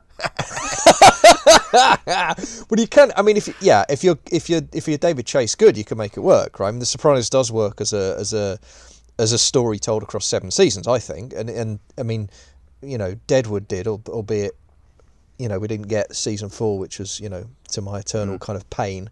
But the first 3 are magnificent, and it is a continual narrative, but they were planned that way by showrunners with a very specific vision and approach, and I think it's very, very, very hard to do, and it's even harder to do well. Well, the first series of we really will get back into the British version in a second, but the first season of the US House of Cards ends in that really bizarrely anticlimactic way where he is in the process of becoming vice president, so there is that, but it ends with the Underwoods just going for a jog. Do you remember? And it's like, yeah, and I think the second series starts with them coming back from that jog, and I'm kind of like, this is weird. Like, what are you doing? Because then they put the nearest, the equivalent of Matty Storin's death in the first episode, which was kind of cool. I enjoyed that. Even it's kind of like I saw it coming, but when it didn't happen at the end of the first series, I was like, oh, maybe they're doing something completely different. So the fact that they actually weren't was actually a great double bluff, Yeah, and it was if I remember rightly, it was just a well played dramatic moment, wasn't it? The way it was kind of, yeah. It's the highlight of it, really. Yeah. I think it was a good moment. Yeah. And especially doubly so, presumably, for people who unlike us who hadn't seen the original. Right. Yeah, it must have been a gen. I mean, funny enough, I remember at the time I was watching a lot of Rachel Maddow, because back then MSNBC weren't monitoring what country you were in, so you could just go online and watch MSNBC all day if you wanted to online. You could just watch the live feed. And I think I was working. I can't remember. I think I was working. I can't remember what I was doing, but whatever job I was doing, it meant it was one where I could have something playing in the background quite a lot of the time, and I'd often have it on as, this is radio, I wouldn't be watching it, I'd be doing work, but I'd be listening to it. And I remember her banging on about the US House of Cards and saying, her line was like, they're both really good shows, but you should watch the British one first, because if you watch the American one first, you won't be able to watch the British one afterwards. And I remember thinking, I'm not sure about that, Rachel. Yeah. Well, although I do take heart though that like weird 10-year-old kids like me will have, like, in the US or anywhere will have watched it and not quite understood it, but be taken in by Spacey's undoubted type of charisma. Yeah, and star power. I mean, no question, right? Yeah.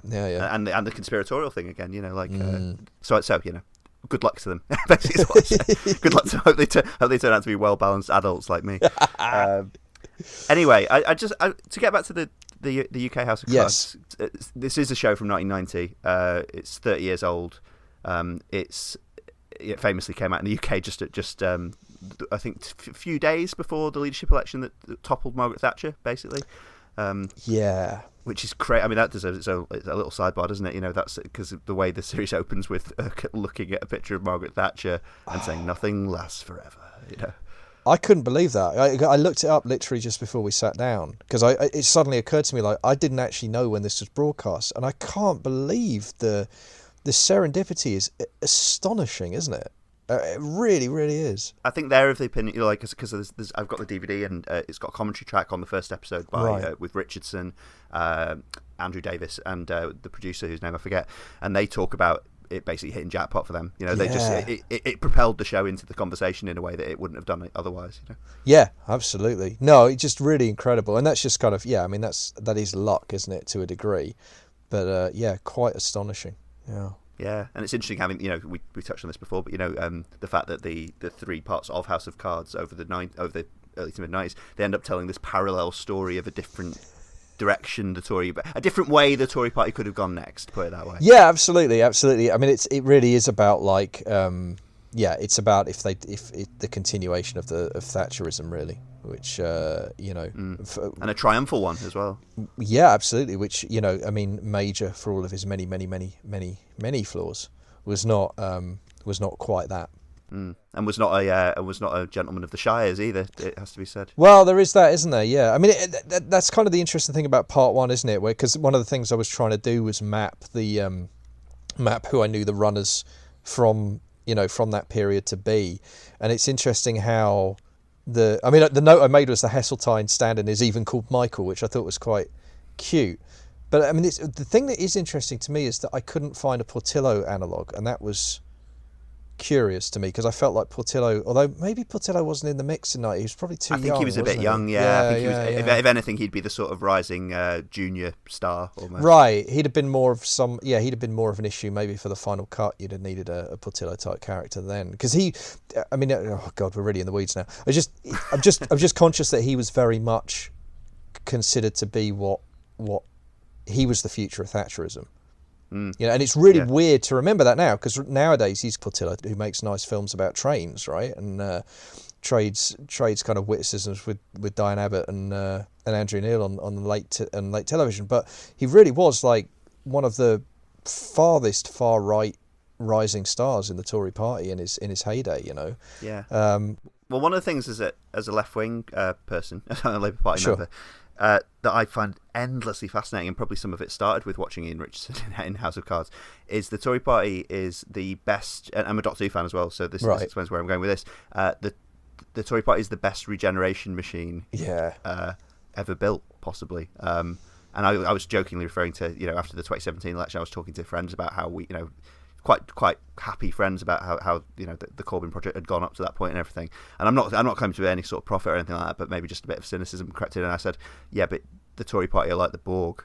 Like, what you've done is hollowed out the cube there. Yep. You've had a good shot at it, and they are sleeping now. Yep. And what we probably should do is run. Yeah. No, absolutely. I mean, it's funny, isn't it? There's an amazing bit in the first episode when they just after the election, when Francis, I mean, it's where the guy puts the knife into Francis, right, and lets him know, no, you're not going to get a better job. You're staying on as chief whip. But there's a moment in there where Urquhart delivers a speech, which I remember reading op-eds in newspapers about this when I was starting to pay attention to that kind of thing, about the problem of renewal in office. He says it's a different kind of challenge. How do you reinvent yourself? How do you show that you're still vibrant? How do you show that you're not tired and out of touch? What do you do to achieve that? And of course, Urquhart's plan in that case is basically purge the cabinet and fill it full of lunatics. But it's interesting that's kind of, that mirrors what was absolutely a very much a live concern during the Major years. Of course, Major famously didn't achieve it, right? I mean, the win in 92 surprised absolutely everybody, including them. I mean, the Tories were not ready for that at all. Well, or in that sense, he achieved it, though. I guess, but except that, except the majority was slashed so far that it was quite. I mean, it got almost untenable by the end of his term. Like, he couldn't get anything done because it just got whittled down. By-elections and retirements and what have you. And it was anyway. It just interested me that they were having that conversation, and I know that was a real life conversation that was happening. And of course, and then we're in a situation now where the Tories have. How many have they won in a row now? I'll just leave it as that. That'll be the end of the podcast. Just the noise of you expiring as life catches up with you. But at the next election, either Johnson's going to win a historic, my God, is it really 5th term for the Conservatives in a row, or no, that can't be right. Well, short terms, yeah. Yeah, but they are. Yeah, right. I mean, that's why it's weird, because they are short. But it will be a 5th, or the opposition's going to overturn an 80-seat majority in a single election. It's going to be historic either way. Yeah, that's a good way of looking at it. I mean, it's interesting. We'll get back to House of Cards, but when you talk about the challenges of renewing an office, it's interesting, isn't it? Like something I'm saying and continue to say that the Tories are very good at historically. Labour aren't very good at it, and that's kind of what Series 3 of The Thick of It's about. That's a document of that time, isn't it? When they were floundering around, and we all knew really to varying degrees that they couldn't do it and weren't doing it. I think the problem with I don't know what it is with Labour. I think part of the issue with Labour is that there is a genuine debate within the party all the time about what they want to do, and I think a big part of the problem is that it's a difference in philosophy. The Labour Party, I think, is genuinely trying to work out what the best way is to do what's right for the country. And then within that, there's a really complicated conversation about, and how much of that can you actually do and still win an election? How much of that can you tell people you're going to do and still win an election, given the implacably hostile nature of the press and, the various other kind of headwinds that you always have? and there's an argument, and I'm not saying that there aren't also arguments of principles, but there are both. There are arguments of principle and there are arguments of pragmatism. Whereas, I mean, I would say this, wouldn't I? But within the Conservative Party, it's about how do we win. Yeah, well, also to give them their due, the Conservative, I'll generalise here, the Conservative Party knows what it wants to do and they know it can win an election. Yeah. I mean, that's... For example. Well, there is that, yeah, there is that. But I just, I don't know, I think the left's always kind of...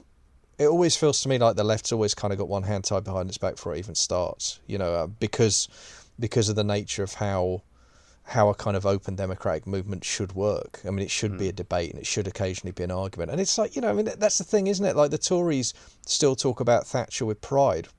Labour people tend to talk about Blair with shame. They were both quote unquote successful prime ministers, right? But like the reasons why are really illuminating, because like it's not that Thatcher was a better prime minister than Blair. She wasn't. She was worse. She was hideous. She was terrible for the country. But the Tories are proud of her because she won, and to a lesser degree because she was terrible, because they like the terrible things that she did. Mm-hmm. Whereas with Labour, we're always, I don't know, I feel like there's a thing on the left where you're trying to do better. You're trying to improve things, and I don't know. Yeah, I don't think it's ever been. I mean, yeah, we will get back on House of Cards, but I don't think it's ever been as simple as some critics of the left would suggest, in that the left doesn't care about winning, or the left only cares about pure anything. I think, because speaking personally, a huge part of my respect for Jeremy Corbyn, for example, was based on the fact that he did as well as he did, and I'm being very careful with my language here, in 2017. Yeah. And that was a big thing for people like me who needed a bit of winning over. It helped. No, look, I was not. I was not a fan. I voted against. Funnily enough, I voted against him in both leadership contests. I'm deeply ashamed of that in retrospect. The second time, because I've seen how his opposition person ended up. But that's how scared I was of him. That wasn't about what he said. That was about what I thought he was capable of achieving. And like you, I was very much. I mean, I was stunned by the result in 2017.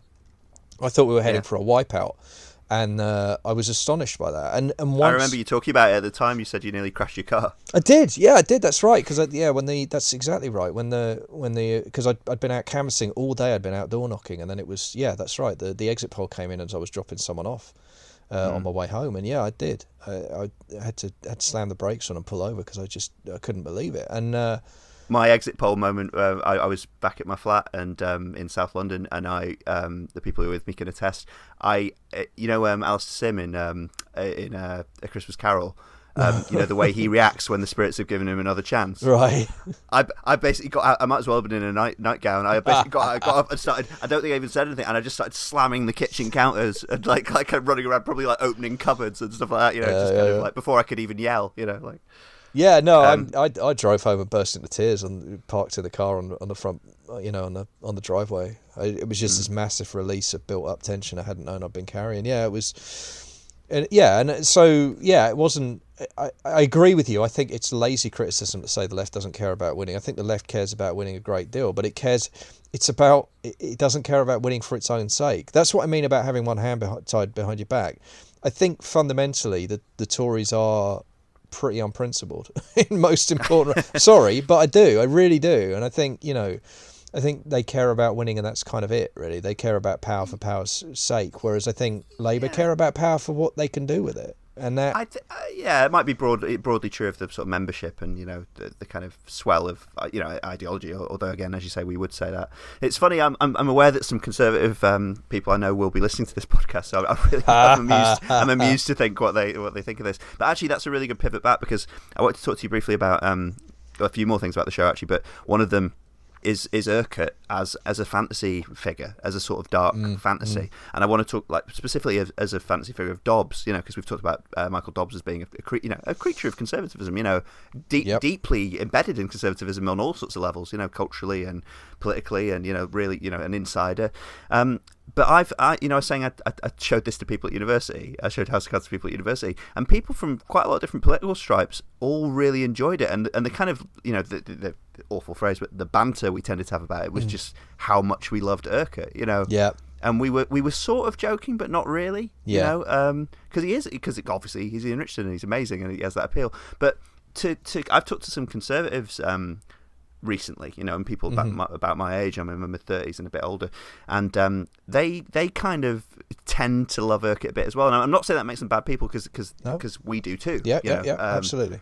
But it's an interesting thing, isn't it? Because I was wondering, like, do you think there's dramatic, just in drama? Do you think there's a left-wing version of Urquhart possible? Blimey, that's really interesting, isn't it? See, I think the difference is that, God, that is an interesting thought. I mean, what would that even look like? What's a left-wing version of Urquhart? Well, I mean, everyone talks about a very British coup, obviously, and you've got that kind of, in that you've got kind of a leftist, a proper leftist, prime minister who, I think, as far as I remember, like, resorts to some pretty underhanded tactics and things like that. But I don't think, not murder and things like that. I'm not saying, by the way, I'm not saying because it's murder people and the left don't. Sure. But I mean, I don't know, because it is an odd fantasy, and especially, like, spoilers for the later series, as you get into finding more out about Urquhart and kind of the sort of specific sort of high Toryism, not just in his ideology, but in his experience, in the Guards and things like that. Yeah, absolutely. There's something there, isn't there? There's a particular sort of pathology that, and I'm really not saying this to demonise the right. I mean this because Michael Dobbs wrote it. Well, that's the thing, isn't it? What makes it so fascinating is that feeling like it was written by an insider, and that's why it rings so true. Not Urquhart. You're right. Urquhart is a fantasy figure, clearly, but the wider stuff that we've been talking about, the insider feeling of the Conservative Party conference, and the way that they talk to each other, and the way the Whip's office conducts itself, and all that kind of stuff, that does feel very true. And I use the word feel deliberately. It's got truthiness, to quote a useful phrase here from Stephen Colbert. It may not be accurate, but it has the ring of accuracy, it has the ring of truth. And it's clearly based on an insider's knowledge to some degree. And I mean, look, I've done enough sort of fiction writing at this point in my life to know that it's both these things are true. You use far more of your life than most people realise or would give you credit for. That's very true. You do also make stuff up. And it's really, really important that people need to understand about fiction writing. Both those things are true at the same time, and it's weird. So there will actually, I would be willing to lay money that there will be things that happen in House of Cards that Dobbs knows happened in real life. There absolutely will. Equally, there will be a ton of stuff he's made up, but it still feels plausible because he understands the kind of personality types involved in the party, and the way, and also the way they talk. Actually, the way they talk to each other. I mean, we were talking earlier about the way Urquhart slips between modes. I mean, we all do that to a degree, and I think, but what's fascinating about it for me watching it is, like, I'll never know what people inside a Conservative Party conference talk about, because I'm never going to go. I'm never going to know what they talk about inside a Conservative Party club, a private members club. These are all environments that I'm never going to get to outside of fiction, right? Yeah. Fiction's the only way I'm going to get a window into that world, and to get it written by an insider is really, it's really, I mean, I think there's value to that. I think it genuinely has value as a cultural artifact, irrespective of the fact it's a cracking yarn. Yeah, and from a 1990 perspective, or I guess 1988, 89 perspective, as Dobbs was writing the novel, because obviously this is a man who worked for directly for Thatcher, right, and had been in rooms with her, and knew her, at least her operation inside out, if not her character and stuff. So he and as a Conservative, he presumably had thoughts about the future direction of conservatism, and we were talking about the House of Cards trilogy as this kind of parallel vision of the 90s, how things might have gone. Presumably there's part of him that thinks a character like Urquhart, maybe not endorsing the murders and etc., but a character like Urquhart might be what we, the Conservative Party, needs. That might be how we regenerate. He might, to an extent, be writing his fantasy of an effective Tory leader, whatever else is happening behind the scenes. Yeah, I mean, it does feel that way in some ways, doesn't it? Urquhart does feel like the perfect Tory, right? Because he's both landed gentry, tied to the aristocracy, blue blood, all of that great stuff that's deep in the Tory psyche, that's embedded in there. But he's also an arch-raving Thatcherite when it comes to economic policy. He's clearly just one of their classic kind of buccaneers, slash and burn the public sector, sell it all off for shares, and, devil take the hindmost kind of, arch Thatcherite in that sense. And the wonderful scene, that's the other interesting thing. We haven't really sort of talked about this, but one of the things I think that the show does, and again, I'd forgotten about this, the power dynamic between him and the media mogul, who is very clearly, by the way, I know he's American, but he's Murdoch, right? I mean, let's be real. Yeah, is he Murdoch and kind of echoes of Robert Maxwell? I guess is kind of maybe he's an amalgam of the. Yeah, that's fair. Maybe he's like. I'm thinking because he's big and corpulent. And stuff like that. Yeah, yes, he certainly is. That. And that crudeness, which I mean, I think both men had, but Maxwell maybe even more than Murdoch. But I just think that it's. I mean, you talked about how in that scene Richardson's incredibly deferent. And he is.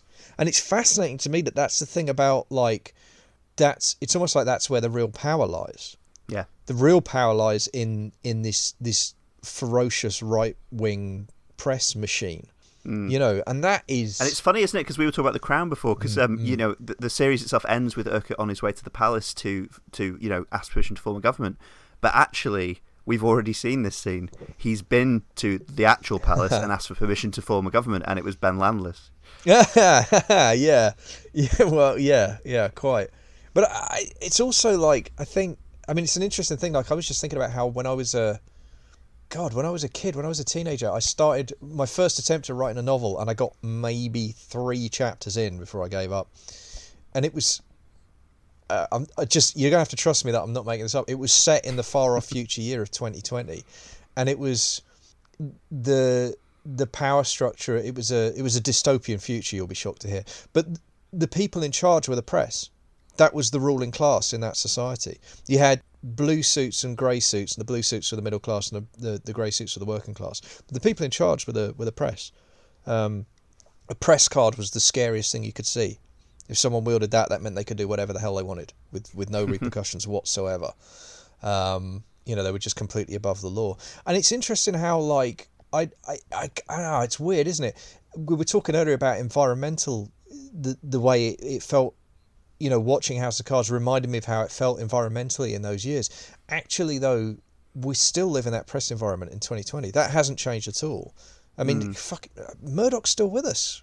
He's still there, and he still, you know, controls this gigantic media empire. Between him and the you know, the guys who own the Telegraph and the Mail, God help us. I mean, well, it's part of the reason why Mattie Storrin is such an interesting character, isn't she, and what she means to the show, because you've simultaneously got her as the part of the press that is the antidote to that other part of the press, right, where she is a questing and she'll never stop seeking for the truth and she'll never stop digging, but she fails.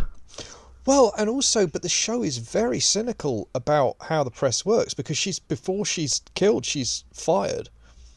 I mean, Urquhart pulls the strings and gets her gotten rid of. He gets her nobbled. He gets when she starts writing stories that aren't helpful for him, they get pulled straight away. I mean, it's interesting how clear-eyed the show is about that stuff, actually. That was something that was really interesting to me, because it's not... I mean, and I suspect this is why it has what you were talking about in terms of that appeal across the political spectrum. Because as much as it's written by a conservative insider and has clearly presents a conservative point of view, I mean, almost the only people you hear talk are Tories. I mean, I think even Mattie's a conservative. She's probably a One Nation Tory, right? She's probably... I was wondering how Mattie voted for the first time this time. It's interesting, yeah, because in To Play the King, he meets other characters who advise him and help him out, and I think their political allegiance is a bit more direct and a bit more certain. There's never any talk about Mattie's political allegiances or her family at all or anything. No, that's true. But I suspect she is, because of the paper she works for and the company she keeps there. I suspect that she is she likes Urquhart. She wants Urquhart to be in charge. Well, I mean, that's fairly suggestive, I think. But the thing that was interesting to me about that was like that environment that still exists now, and yet we're so used to it now we don't even really think about it. And I was forced to kind of reconfront that kind of ugly thing. But I think the reason it appeals across the spectrum, and it appeals to conservative, people who are conservatives as well as us, is it's simultaneously clearly in some ways sympathetic to the conservative position fundamentally, and it's written by a Tory, and that's indicated in what it says about the worldview.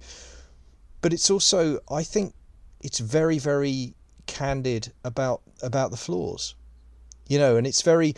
What's fascinating to me is the unease that is expressed by that leadership contest, and it's not just about renewal. It really is about how do we reckon with the legacy of Thatcher. And it's telling that in the first campaign, the one where Urquhart's not standing, everyone's trying to figure out a way to tack slightly more towards the centre.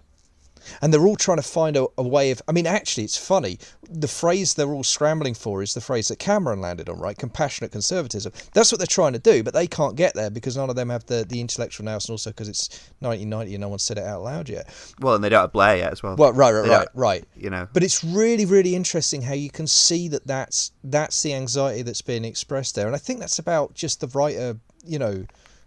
I mean, in this case, I guess Dobbs for the source material is being honest enough as a writer, and I think there's a real thing there about being honest as a writer and how important that is, because that's how you get work to resonate across the spectrum. I think often, I don't have to agree with someone's politics to enjoy their writing. If it strongly enough creates a sense of place and time and puts me there, you know.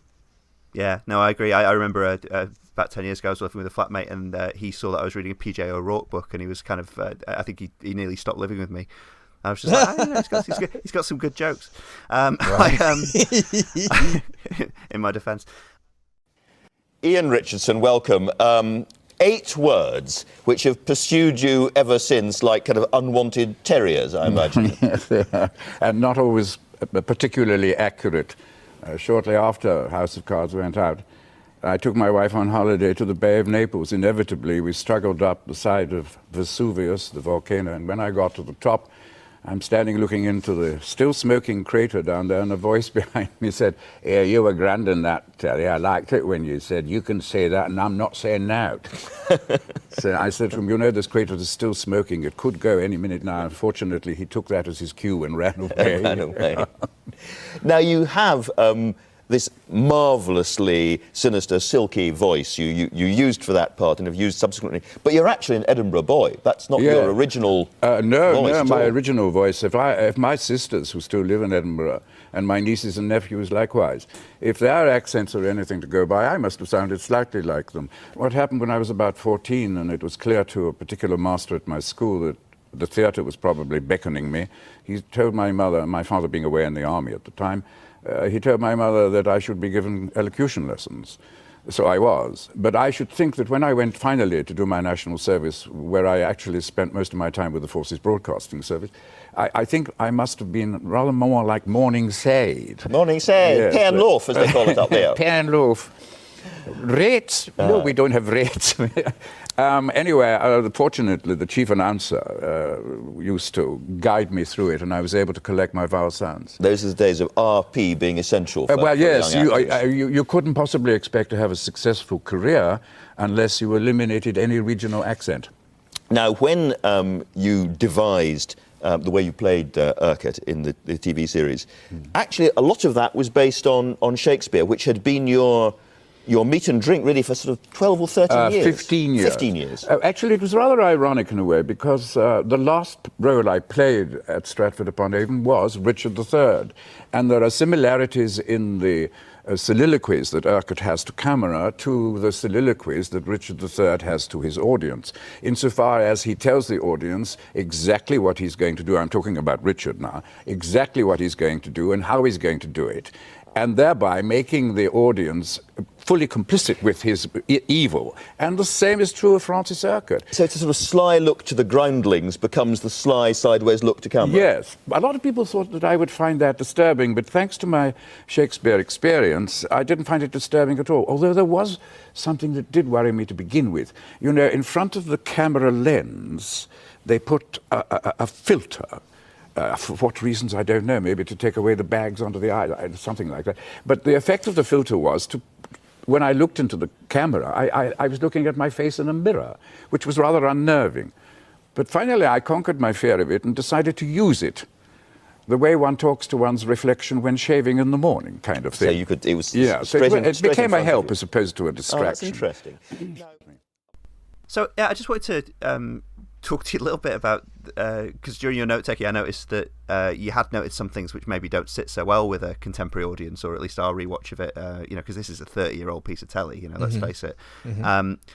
I think there's some very, certainly for the time, very very progressive sort of things in this, and if you look later into To Play the King and things like that, but obviously some of those have changed a little bit in their values and stuff. You were picking up on some of the stuff in episode 1, when Urquhart's doing his sort of early skullduggery, weren't you? Some of the sort of slightly uncomfortable racialized elements of some of those dealings. It's odd because in some ways the show is very self-aware, and it's certainly aware of Tory prejudices. I mean, the fascinating moment for me is the bit where the Heseltine Stanley is talking to, is it Bilborough, who's the kind of Billsborough, yeah. Thank you. Yeah, who's the chair, the old hand, right? The old Tory chair, and he says, like, they say, well, you're too young, you're too clever, you're too idealistic, and he's like, and I'm Jewish. Well, quite. And that's that's as far as it goes. Yeah, but it does acknowledge it, right? It acknowledges there's this inbuilt prejudice, and likewise with the character of Penny, there's a moment where one of the they're at the election party and it's clear that they're going to win, and then Penny goes away and Roger's there, and the guy turns to him and says, "You haven't." I can't remember the exact phrase. It's something about, like, basically, is she available on a lease hire basis or something very similar to that? Yeah. And it's absolutely cringeworthy. But I think you're meant to cringe. I think it's meant to portray that guy's being completely appalling. Oh yeah. And again, it rings with a kind of authenticity. This is what we believe that Tory men in the 90s would have said to each other when there weren't any women around. And I think that so it's interesting to me that the show is prepared, and that, I guess by extension the writer is prepared to tell on the casual bigotry of the Tory party in 1990, and good and fine, but then it feels like it kind of starts telling on itself too, because all the businessmen that Urquhart interacts with in terms of the shady fake business deal that he's setting up to frame the new PM's brother, right? That's what he's trying to do, is setting up for a share deal. Charles Collinridge. Yeah, and they're all these, like, really caricatured kind of Middle Eastern or perhaps Eastern European, or... Well, there's specifically the British Asian donor, isn't there? Oh, who gives him a Lord. suitcase full of money. And then shortly after that, you have the banker guy who's got the sort of thick moustache, and like he's kind of and that's it. It's just all easy smiles and stuff like that. I'd forgotten. You're right, and it's almost back to back, isn't it? The scenes are really, really close together. That's right. It's Mr. Jawala who comes in with the suitcase and says, "Oh, I'd just like to maybe have dinner with the PM at some point, or meet the PM." To be fair, that scene in dialogue terms, I can see that being a white character, just as easily. But there's something about the suitcase full of money that feels very Orientalist, isn't there? The idea that this is how things there function. Well, and precisely because it could have been a white character, why did they make the decision to make it an Asian businessman? Right. Like, what are we trying to say here, show? Exactly. What are you? But that might have been to its credit. I'm just because obviously a show that didn't come that far after things like My Beautiful Laundrette and stuff like that. That might have been an attempt at progressive casting, in the sense of, like, we acknowledge now that some British Asians are part of the backbone of the Conservative Party, and are entrepreneurs, and are the sort of people who would prop up the Conservative Party. But yeah, I'm not going to bat for it. I just thought I'd do a bit of devil's advocacy. No. It's a fair point. I think, and I think in isolation maybe, but as I think the other thing is then it's back to back with the other scene where it's like the other scene with the bank, and it's just like, wow, and that's like, the whole thing, like the way the accents are played up and the way that Urquhart kind of interacts with them, it's just not. It's not great. It just feels a bit kind of... And the thing is, what's weird is, because the show is so on point elsewhere with its finger on Tory bigotry, it's so weird that it then seems to have this little moment itself where it's like, where it's not very self-aware. It's just really... That's the other reason it felt dissonant to me. And I think, if I remember rightly, I have a similar problem with... Final Cut. I mean, it's been a while since I've seen it, but I think there's a similar that stereotype character recurs in the Final Cut, if I remember rightly. Right, around the Cyprus dealings. Yeah, and it's a bit kind of... No, I think I know who you might be talking about, actually. Yeah. I'm actually really glad you mentioned the character Penny there. She's played by Alfonsia Manuel. Yeah. She's we'll talk about the character who's the sort of partner in crime, literally, of Roger O'Neill, and also is sleeping with him and loves him. And also sleeps with some other people as parts of the machinations of Roger and Urquhart. It's in I was talking about, like, progressive for 1990 things. It is interesting, isn't it, that you are getting with Roger O'Neill and Penny a, like, in some respects sweet but also obviously horrible relationship, but one that is without statement interracial, aren't you? Which I think was still fairly rare on British television then. And I think Roger refers to it as, I think, quote, his beautiful black girl in one scene, and that's all you get of that. Yeah, and I mean, he is so far in his cups that he passes out almost immediately after saying it too. So I mean, he's incredibly drunk when he says that, and that's the only time it's referenced. Yeah, absolutely. Yeah. And he's being very nice about her in that scene as well. I mean, hopelessly oh no, nice, God, but, absolutely no. He's kind of devastated as to where his behaviour has led the relationship, isn't he? He's really kind of full of regret for where things have ended up. Yeah, I mean, she's a fantastic performer. Let's start there. It's a great bit of acting. She's compelling when she's on screen, and she holds her own against, you're going to have to help me out again, but the actor playing Roger, who himself is very charismatic. I mean, Miles Anderson, that is. He actually grew up in Zimbabwe, by the way, and doesn't appear to have Irish parents. That's all I could glean. I'm not surprised. It's just a touch broad for me, him. I've got to be honest. And I mean, something that we talked about also. I mean, like, there are just a few of his scenes that I think you could have cut short by a couple of lines, and his finale in particular is overplayed. I think in the script it runs on too long. It's not necessary. This is a very, very minor complaint, by the way, and what is it's a superb piece of work overall. But I think he is slightly broad, and his Irishness is just a little bit overplayed. And again, actually, funnily enough, feeds into the kind of subconscious Tory prejudices to a certain degree, like all the stuff about like the gift of the gab, and all that kind of stuff. Like, he is a bit stereotypical in some ways. Well, like the stuff about Jewishness, right? You were saying, Samuel's talking about himself as being, as acknowledging himself as Jewish and having these two clever accusations. It's interesting, isn't it, when Samuel stands later in the series, he one of the prime ministers he references as being also a young prime minister is Disraeli. So you can see he's internalising a lot of this and kind of trying to tap into Tory traditions as much as he can. Yeah, but also, isn't the way Urquhart ultimately gets rid of him by exposing the fact that he was a lefty in college? Yeah, apparently a commie. Like, I love it. Yeah, you don't really go into that much, do you? Like, no, but again, if you're talking about Tory stereotypes of Jewish people, the kind of lefty thing is a real, like, you know what I mean? Like, actually, that's not great. That you've got this guy and you openly acknowledge he's Jewish and people are prejudiced against him, and then he gets nobbled because he was not just commie, and also maybe a bit gay. And that's what finishes him off. Like, that's not a great look show. Well, there's hints of the Portillo thing. Good point. Good point. There's the Portillo. Probably not meant by in 1990, I think, but no. See that. Except in the general sense of, like, obviously it was a non-trivial number of Conservative MPs did have that precise skeleton in their closet at some point. Not that it should be treated as a skeleton, to be clear. I'm talking about how they would have viewed it at the time. How it was viewed by society. Yeah, well, they talk about Charles Coleridge as being, what is it? He's not too particular about his sexual preference. It's one of my favourite lines. He does get confused about his sexual preference when he's drunk, which I just thought was just what a wonderful line. I was talking before about abusive father figure, the abusive father figure that Urquhart forms to several characters in this. I love watching this. I think it might be in episode 3 where the scene when Matty goes to visit Charles in the sort of drying out clinic. And it's just, it went put to an extent when she meets him at party conference as well. Yes. But what I really liked about that on this viewing, because he's really nice to her, he's really sweet, and even says she's pretty, I think on both occasions, but then instantly compares her to his actual daughter, who it hints very heavily he's estranged from. I love that he's an awful man as well in a slightly different way. He's essentially a passive abuser, and he has neglected his children. You get the hints of, and is an irresponsible addict, but he's sweet to her, and you see this different kind of father figure that is more healthy, at least to her, and it kind of underlines before you get to the full depths of it, like how bad the Urquhart relationship is for her and how bad it's going to get. Yeah, I think that's a really good catch. Actually, it's an echo of a differently flawed but fundamentally more human figure. I think he's a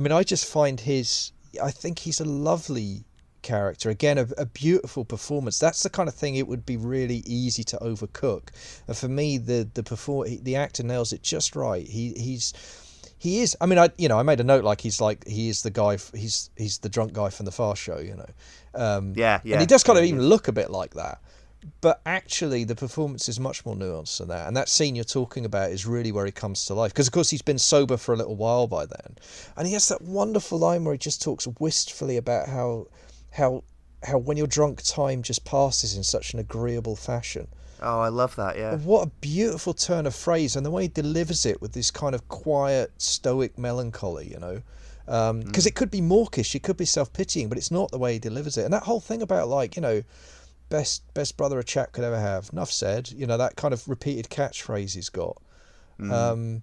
No, I love that, and yeah, that scene is great. I think it's superb. There's so many great more minor characters in this in general, aren't there? I mean, talk about Penny before. Her hopelessly doomed love for Roger. Yes, who's just who gets our sympathy and is kind of charming, but is just a wreck, like a train wreck when you come in of a man, isn't he? That's right. But she loves him. She loves him so much, But I think, look, and I think there is something. Look, there is a truism there about the nature of addiction, and actually both the characters we've just been talking about, because they are addicts, and the thing about addiction is that it doesn't erase who you are, but it does warp who you are, and it warps your priorities. And addicts will do things that are against their interests, against the interests of the people around them, and it's and it's an illness, right? It's an illness at heart, addiction, and it's an illness that we try and we know more about now, and we try and treat, and in that way.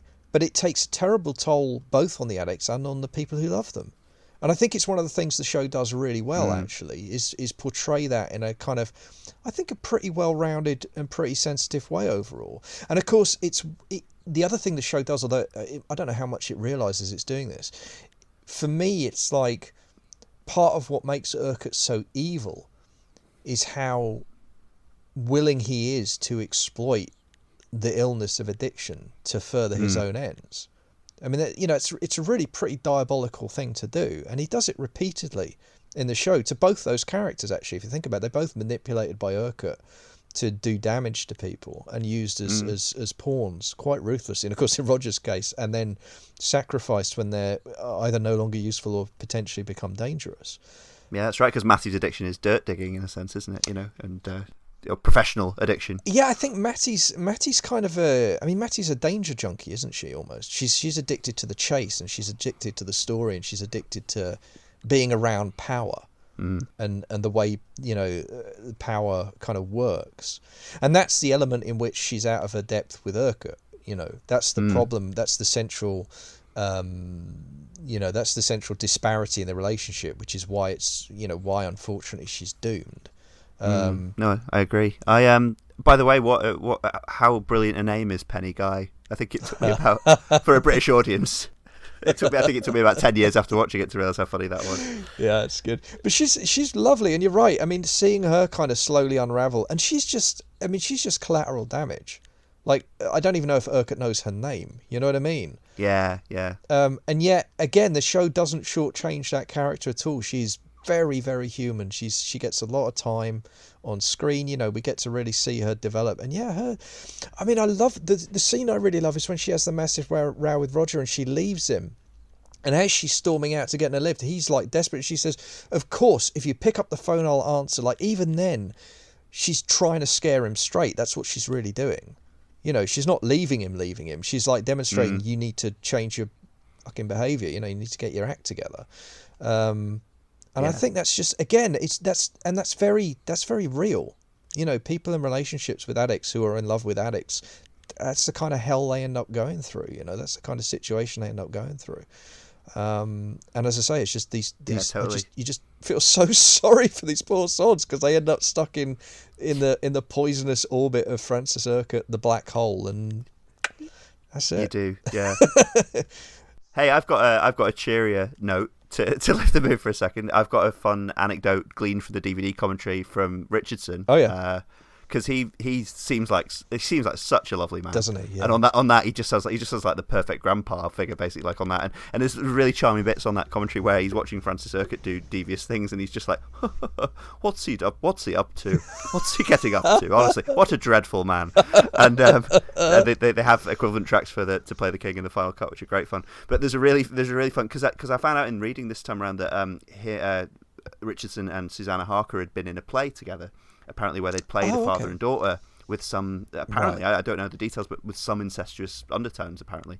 So it was kind of an edgy kind of thing. So they'd kind of played that warped father-daughter thing already, and I think some of their chemistry in those scenes is partly a result of that. But Richardson tells a really funny story about, like, I think he was at something like the BAFTAs or like a screener after the first series of House of Cards came out, and so they'd done this whole series that we've been talking about. And Susannah Harker grabbed him at he's having like drinks at the buffet or something, and she said, "Oh, Ian, come over and meet my dad." and the way he tells it is he was like, and then from amidst the crowds, there walked out this very young man.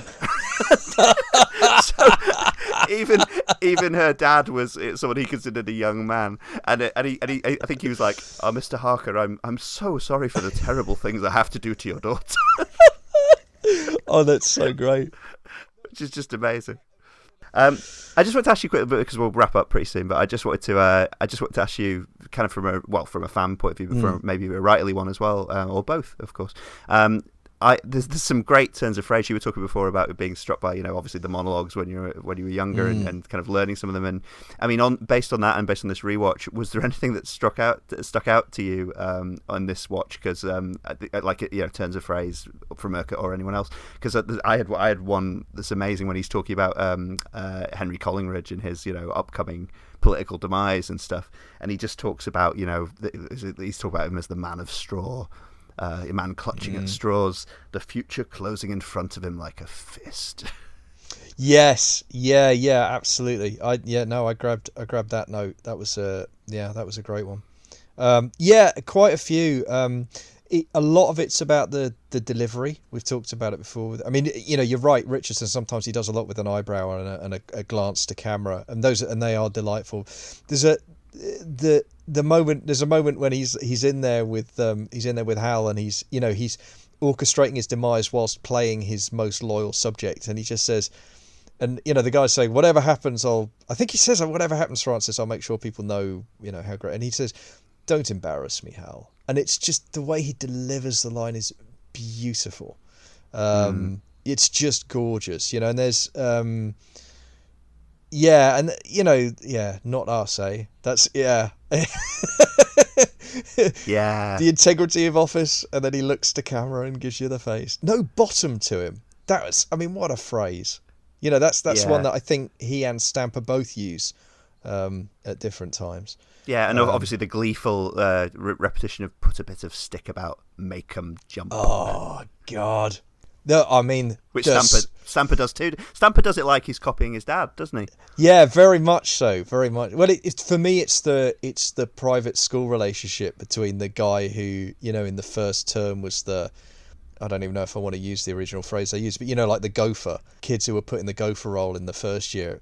And then they become prefect, and that's Stamper for me. Like he's clearly a man who has been brutalized and is now enjoying his turn as brutalizer. Like that's him. Yeah. There's a line when he's talking about the sanitarium for the House of Lords, and he describes them as nonces to a man. I mean, it's just like, wow, where did that come from? Yeah, blimey. So many, and there's images as well. I mean, you shared one with me earlier. The image of Lady Macbeth, Mrs. Urquhart, with a broomstick sweeping the fire in the garden. It's just like, I mean, does anyone garden like that? I really, because I kind of want to. I don't know. It's kind of, I want my gardening to be really more gothic, and that seems like a way to start. Isn't the broomstick really flammable? It's made of bristles are made of kindling. It didn't look safe to me. Well, how occult does that make that seem as well? Know. Because obviously that's in the middle. That's just before Roger's poisoning, isn't it, and stuff. Yeah, and again, you made the point about the shapes that he makes with the poison, right? When he's... Yeah, it's so weird. It's very strange, because it's very precise, isn't it? It's very kind of... Yeah, and what he's doing... It's like he's very used to... Because as far as we know, Urquhart doesn't take drugs, but he seems to be very adept at cutting substances with other substances, put it that way. Yeah. Well, that's... Very strange. Yeah, I mean, that's the thing, though, isn't it? And we're back to the comedian. I mean, there's that wonderful scene. We don't see them actually do it, but he describes how he's taking the PM's brother off to a club to get drunk together. And he says, he looks to, and we do get a little monologue there where he says, surprised, don't be. I'm happy to be. I can't remember if he says nursemaid or what, but he describes that kind of that kind of relationship thing that he does. And again, you just think about, like, what does Urquhart look to all? That's another interesting thing. What does Urquhart look like to all the people he interacts with? Yeah. Because they all see him differently because of the different masks he switches between all the time. I mean, Hal's the one that cracks me up. You know, because Hal really thinks right to the bitter end that Urquhart is his right-hand man. He's you know, and he's literally every single step of the way. He's stabbed him in the back like 7,000 times by the end of this narrative. Until Hal is begging him to become prime minister. Yeah. Oh, it's so great. It's so great. Yeah. So well, interesting is, you know, because we touched on obviously the sort of abusive BDSM, fringe BDSM sort of incestuous relationship that Urquhart falls with Matty. It's so interesting, isn't it? Because Urquhart's basically his day job is to be a sub to everyone, to almost everyone else. You know, well, except when he's on the whip, obviously. Which I can't believe how loaded the language I'm using here is. Yeah. Yeah, but he's very submissive and cringy to everyone, to a lot of figures in his day job. You know, everyone he has to be. Yeah, but and of course, you know, the classic phrase, the smack of firm government, which comes, I think that's in all three series. Like, they knew they had a winner with that, didn't they? Because that one. Well, Mrs. Urquhart comments on it really early on, doesn't she? Because they're talking about a woman who was obviously trying to flirt with Urquhart or something like that, and he's like, you know, she just likes the smack of firm government. She's like, she wants you to smack her bottom. I could see that from across the room. Yeah, no, that's great. Yeah. So there's a sort of kink in there from an early stage, you know, to prime you maybe. I'm very aware, Kit, that we haven't actually talked about the score at all. Oh yeah. And I really want to mention that because there was I think I'm probably like quite a few House of Cards fans here. I grew up in Manchester, but I moved to London in 2012, and there's been tend to work in central London. Waterloo Bridge tends to be my bridge, such a London thing to say. But I do tend to go. I have walked across Westminster Bridge several times, and I think the first time I walked across Westminster Bridge after moving to London, I was like looking around, enjoying the view, and I think I started going. After a few seconds, I was like. You know, like I just started enjoying that because it's I mean, that main theme, and you know, the triumph. I think they called it Urquhart's March, or the Francis Urquhart March, which is interesting because you kind of, the other marches you think of in pop culture like that are the Imperial March, really, aren't they? Like, you know, from Star Wars. Yes, and my goodness, there are parallels there as well. Yeah, and I love democracy. Yeah, but I think I mean I love the fanfare, the great big, you know, that opens the show. I can't see that. I really can't see the House of Commons without hearing that. But it's interesting though, because it's glorious, isn't it? Like, it's kind of so the mood of the main theme is triumphal and glorious and kind of majestic, and then the linking bits, you know, the bit I was just whistling, is mischievous and is impish. Yeah, absolutely. And that helps set a weird tone, doesn't it? Because you do see Urquhart as partly grand, or what he's doing is partly grand, but you also see it as mischievous. And like, if it had different scoring, it would feel different. I was comparing some of the scoring in episode scoring to Peter and the Wolf, you know, Message to You. Yeah, definitely. There's definitely some of that going on, isn't there? Yeah. And but it's just exquisite. It's absolutely beautiful, and it's really. But I like the kind of.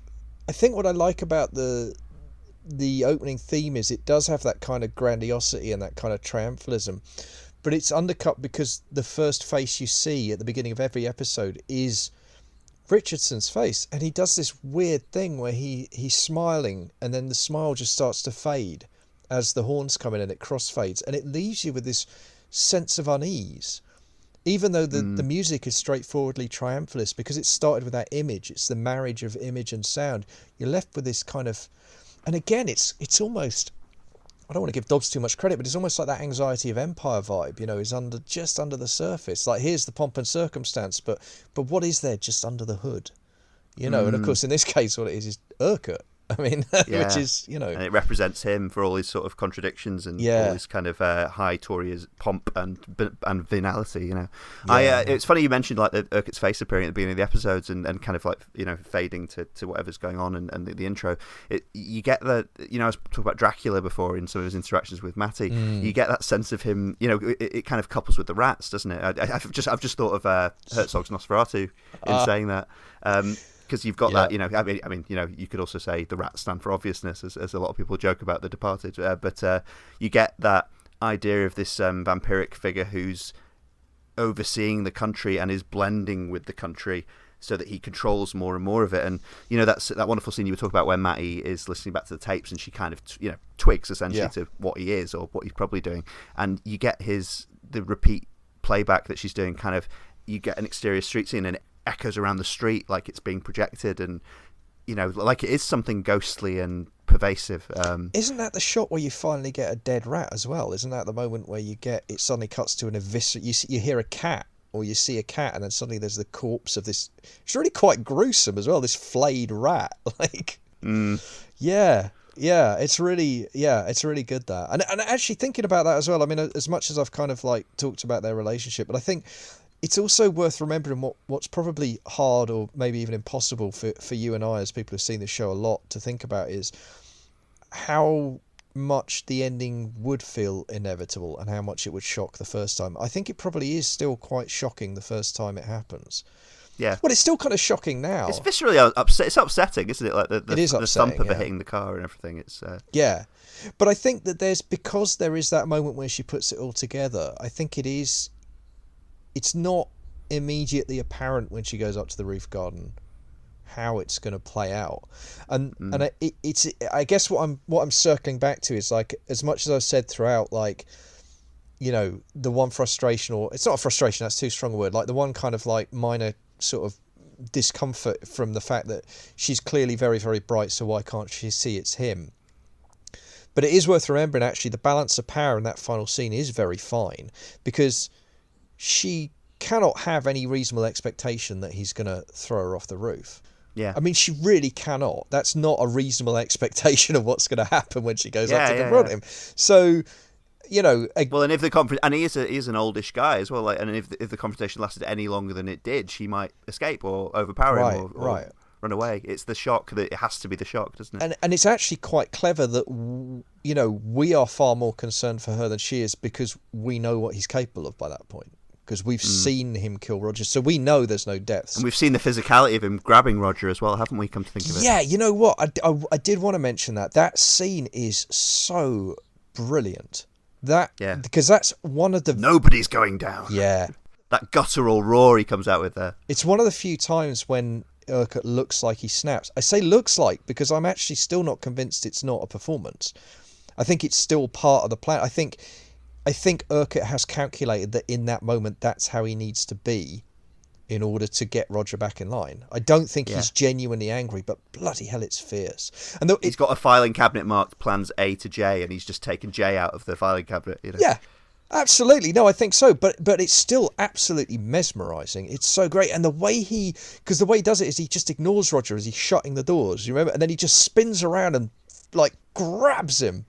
And it's electrifying. It really, I remember, like, even on this rewatch, it sort of jolted in my seat, like, blimey, Yeah, and he reduces Roger again to a child, doesn't he? Yes. Crying. Yeah, and then, of course, the way he flips from that rage to, you're going to get a knighthood.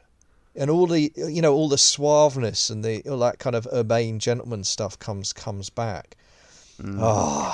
Wonderful scene. What a show. What a show. I just wanted to, because we could go on all day really. I just in that scene. I need to tell you, as a proud Mancunian, I need to say that the roof at which the stunt woman falls from in that is not Westminster, it's Manchester Town Hall. Right. It's Albert Square, and apparently it was something of a record-breaking jump at the time. Oh, really? The stunt woman was very proud to perform that fall. It was like something of a record-breaking feat in British stunt performance at the time. I'm getting this from the DVD as well. But I was just going to say, because we were talking about her surprise. Obviously, the daddy cry comes back to haunt the show, doesn't it? We'll talk about that in subsequent installments. But there's something disturbing about that as well, isn't it? That she's taken by surprise, and not only does she not get last words as she's slumped on the car or anything like that, and some noble retort or something. Her last cry is betrayal, but also pleading, and and she's still calling him that. She's obviously reacting in that split sec, like the last seconds of her life, but she's not. The relationship isn't broken, although he's just broken it.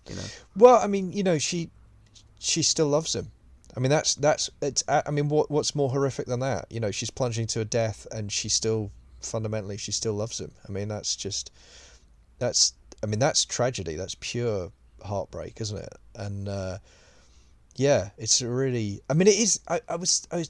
That was the other thing that surprised me, because obviously watching it this time and knew how the whole thing played out. I still kind of felt kind of sick at the end. I felt genuinely kind of like, It's nasty. It is nasty. It's not just nasty in the way any murder is, obviously, but like no, it is, and it's nasty the way, you know, he turns to camera and as you pointed out, we talked about this in the chat, didn't we? He turns to camera and he starts talking, and it's brilliant.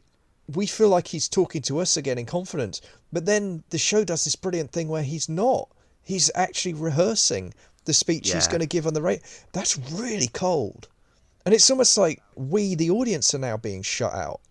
Yeah, well, on that note, when he's in the car on the actual final scene that follows that very swiftly, the final scene in the car, how amazing is that slow zoom in to his, no. Yeah. Like, he's almost trying to like chastise us like a dog for coming close, isn't he? Yeah, it reminded me of have you seen this is going to feel like a weird, but I promise there's a connection. Did you see Fleabag? Yeah. Okay. It's the finale of Fleabag. It's the final episode because she's been looking at the camera the whole thing, and then there's the God, spoilers for Fleabag. Didn't see that one coming. But there's the moment, the way that show ends is where the camera starts to follow her. She just turns to the camera and shakes her head, right? And again, we are shut out. We, she's off in her life now. We don't get, and that it's that same energy. But of course, in House of Cards, it's horrific because it's like, no, you can't do that, dude. We've been with you the whole way. You can't shut us out, but of course he can. He can do what the hell he wants. It's funny we just mentioned Fleabag now. You're back there because Fleabag's probably the other most iconic British show of the last 30 years that involves direct confidence to camera. Yeah, yeah, and there are definitely. I mean, for all that's obviously in any number of ways a completely different kind of show functioning in a different kind of mode, but it does. Yeah, there's still that, and actually, it's the same thing where often it's the impact of a cocked eyebrow or a facial expression or a micro expression, isn't it? That just set you off. I think one of the reasons Matty's death is so horrific is all the reasons why it's horrific and terrible and a betrayal of Matty, and just horrific to have a prime minister, someone who's about to ascend to the premiership doing this. Yeah. But there's also that thing in the later books and the later shows, aren't there, where you see, not to make him the victim, obviously, but you see what it's done to Urquhart in that moment and going forward. So it's kind of we'll obviously get more into that at a future date, but that gives it some power in the moment and in retrospect, doesn't it? That he's done something awful, partly to himself. Oh, it's Urquhart's original sin, isn't it? And it echoes throughout the entire, as you say. The ghost of Matty stalks him for the entire rest of the trilogy. He's never free of that moment. And it's, of course, again, that's very kind of Shakespearean, that's very tragic. The moment he attains power, the thing he had to do to get it is his curse. Yeah, and you're right. Richard III specifically, I suppose. Yeah. Well, I think that what's interesting for me about him is he's a cross between Richard III and Iago, right? Yeah, and obviously Macbeth as well. Yeah, right. He's just all of them at once. It's so great. I mean, he doesn't. Frankly, I don't think he has as much of a conscience as Macbeth. It's more a kind of, it's more of a troublesome, it's more kind of irritating to him that he's haunted by it than anything. Like I don't like again because I don't. I mean, I think he is a sociopath, so his capacity for deeper emotion is pretty stunted. So this is better than Shakespeare. That's what we're saying, right? Well, it's 3 times better, isn't it? Because it's 3 of them at once. So, Yeah, that's just facts. That's just math. Exactly, it's just math. It's like that old, God, was that a Spinal Tap joke about, like, Jimmy Page wrote Stairway to Heaven at 27, but I'm 23 and I can play it, so I'm a better guitarist. I love it. Well, I think we'll leave it there, Kit. All right. That was a hell of a chat. Really enjoyed that, and there's we could just go on. Yeah, ad nauseam look, about you this. just got to stop me because I will not stop. I just love this goddamn show, and I tell you what, I did want to say I'm really grateful. I'm so glad you approached me on this one because I don't think it would have occurred to me on my own to pick this one back up, and I'm so glad I did because it was an absolute joy to be reacquainted with this thing, and I have to say, especially with this one that I don't know as well, to just feel how well it held up. I mean, it's odd, like. I feel like you could have made, I mean, obviously the actors are older now, but, I feel like you could have made this today as a period piece in the 90s and it would still work. Like, it's that good as a piece of drama. It holds up that well that it stands with, I think it stands with contemporary, maybe because it's so odd. and it uses techniques that are so like stuff like the to camera stuff, which is so unconventional. Maybe that in a weird way makes it feel a bit ageless. Yeah, I definitely think it's got that. It gives it the edge, doesn't it? Definitely. Yeah, an enduring one. Yeah, well, thanks. I mean, thanks for joining me. It's been an absolute pleasure. As I say, starting this podcast, I knew this was going to be on the slate at some point. So glad to find someone to chat to about it who it also means a lot to. And I hope to have you back on as well. Would you like to tell people what you've been up to, where to find you? Yeah, sure. So I think if you want the kind of fire hose of my consciousness and occasionally sort of sub or semi consciousness, Twitter's the place to be. So at Kit Gonzo, and here be politics. I'll just warn you now. But if that's okay, then by all means sign up there. I write non-fiction primarily for Ginger Nuts of Horror, which is the UK's largest independent horror review site. So heading over to there, I've got a monthly column there called My Life in Horror, where I talk about not dissimilar to this show actually. I talk about childhood influences. They tend to lean towards horror, but not exclusively. I mean, the last article I did was like a 3,000 word essay on Cracker, which is a TV show that was a contemporary of House of Cards, or at least the later parts. And I've written about all kinds of things there. So there's about 50 odd essays up there now. So if you want to read those, they're also available in the first 30 essays came out in book form, My Life in Horror Volume 1, edited, revised, expanded. So if you enjoy the columns there and you want to get a definitive edition, then you can pick that up. I write fiction and non-fiction. They're all available. The ebooks are all available through Amazon. The paperbacks are available there, but also in all good bookshops and indeed libraries. And anything else? Oh, I've got Patreon. So if you're really into what I'm doing, if you want something new from me every week, something new could be a piece of writing or it could be a piece of audio, patreon.com/KitPower, $1 a month gets you something new every week. And that includes your Sherlock podcast at the moment. Yeah, that's right. Most of this stuff you get there is early access, but there's also an exclusive podcast I'm running with Jack Graham, who's a fellow podcaster, a dear friend of mine. We're going through the Sherlock Holmes canon in order. Tomorrow we're dropping episode 6, which is on the Boscombe Valley mystery. And yeah, that's Patreon exclusive. So if that interests you, head on over. That's wonderful. Well, thanks, Kit. That's great. A lot to explore there. And thanks once again for coming on the podcast. No, thanks for the invitation. It's great. And I mean, if you want to come back and do Play the King sometime, I'd love to do that. Absolutely. Oh, sounds great. I'll definitely hit you up for that in the new year, cool. I think. And thanks everyone for listening. We'll see you soon. Thanks.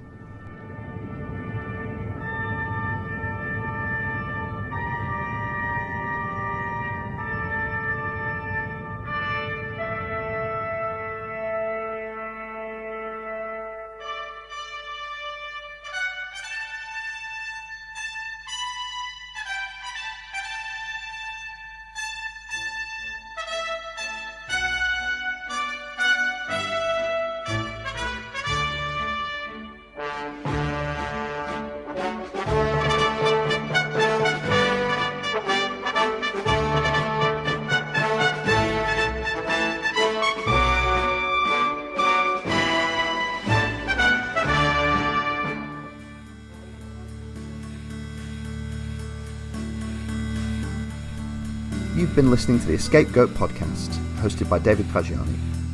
If you want to contact the podcast with any feedback or thoughts, you can leave comments on our Libsyn page or under our YouTube videos, or email us at escapegoatpod@gmail.com. You can also reach the show on Twitter on @egoat_pod and follow us for new episode notifications, or get me personally on @deep_Fagiani. This podcast is available on YouTube, Apple Podcasts and Spotify, as well as our Libsyn site, escapegoatpodcast.libsyn.com. Original intro, outro, and any other incidental music for this podcast is composed, produced, and made available by permission of Richard Gilbert.